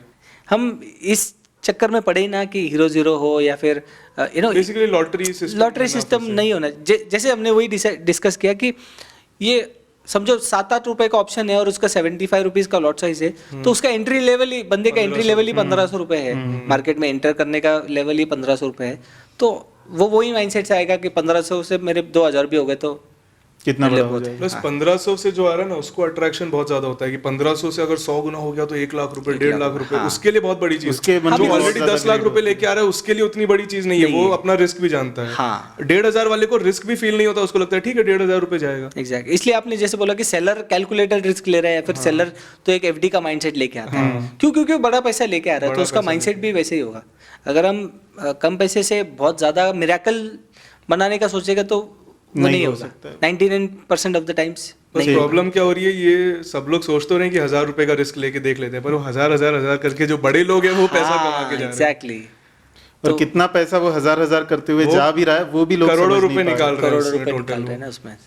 तो इसलिए वो जो फिगर आया था सेबी की तरफ से भी कि 90% वाला। 45,000 करोड़ का तो लॉस हुआ है हाँ लोगों ने ऑप्शंस में, कि 90% ट्रेडर्स तो फेल हो गए, तो जो 10% प्रॉफिट किए उन्होंने भी बहुत ज़्यादा उनका भी profit एवरेज है। प्रॉफिट 3500 का है। हाँ, एवरेज भी उनका कम है, बाकी जो 90% लूजिंग है तो उनका और शायद 100 में से 1% ही थे जो असली प्रॉफिट बड़ा निकाल Exactly. रहे हैं, बाकी और अब- उसमें से भी 9% कम प्रॉफिट वाले ही थे। एग्जैक्ट। और हम डिफरेंस भी देखें ना कि अगर कोई इंस्टीट्यूशन है या फिर कोई बड़े प्लेयर्स है, वो कितना प्रोफेशनली काम कर रहे हैं। वो सर्टिफिकेशन ले रहे हैं, बंदे को ट्रेन कर रहे हैं, उसको सिखा रहे हैं, एक स्ट्रैटेजी बना रहे हैं, और उसके बाद वो मिनिमल रिटर्न्स के बारे में सोच रहे हैं। और हम एज ए रिटेल हम पढ़ाई भी नहीं ना करना पढ़ाई कर रहे चाहते, हैं। ना फिर हम जीरो जीरो Experience का है, एक्सपीरियंस study लेने। करना हाँ, चाह रहे हैं, कुछ नहीं। इमीडिएटली हमको मार्केट Risk में management भी नहीं करना। रिस्क मैनेजमेंट और हमें एक रात में पैसे बनाने हैं। पैसे बनाने तो उनका तो रिस्क मैनेजमेंट भी उस लेवल पे होता है कि वो बटन दबाए ना दबाए कट जाएगी पोजीशन। हाँ, हमको ये एज ए रिटेल ये हमको सोचना जरूरी है कि हम किससे compete कर रहे हैं, वो कितना स्ट्रांग है। हमें भी उस लेवल पे खेलना पड़ेगा। हमें भी उस level करना पे पड़ेगा, जाना तभी हमको प्रोबेबिलिटी है कि हम सक्सेसफुल शायद हो पाए। शायद हो पाए। अगर वो नहीं कर रहे तब तो 100% फेल 100% फेल होना ही है। विजय भाई, बात करके काफी अच्छा लगा आपसे। Thank you आप so आए, much. Thank you so much. और आपकी स्टोरी जो थी बहुत ज्यादा इंस्पायरिंग थैंक थी। You so much. I hope लोगों को काफी कुछ सीखने को मिला होगा इस एपिसोड से। Thank you. और एकदम माइंडसेट खुल गया, मतलब वापस से मजा आ गया जो माइंडसेट वाली बात Great, करती है। great. Thank you sir. Thank you so much.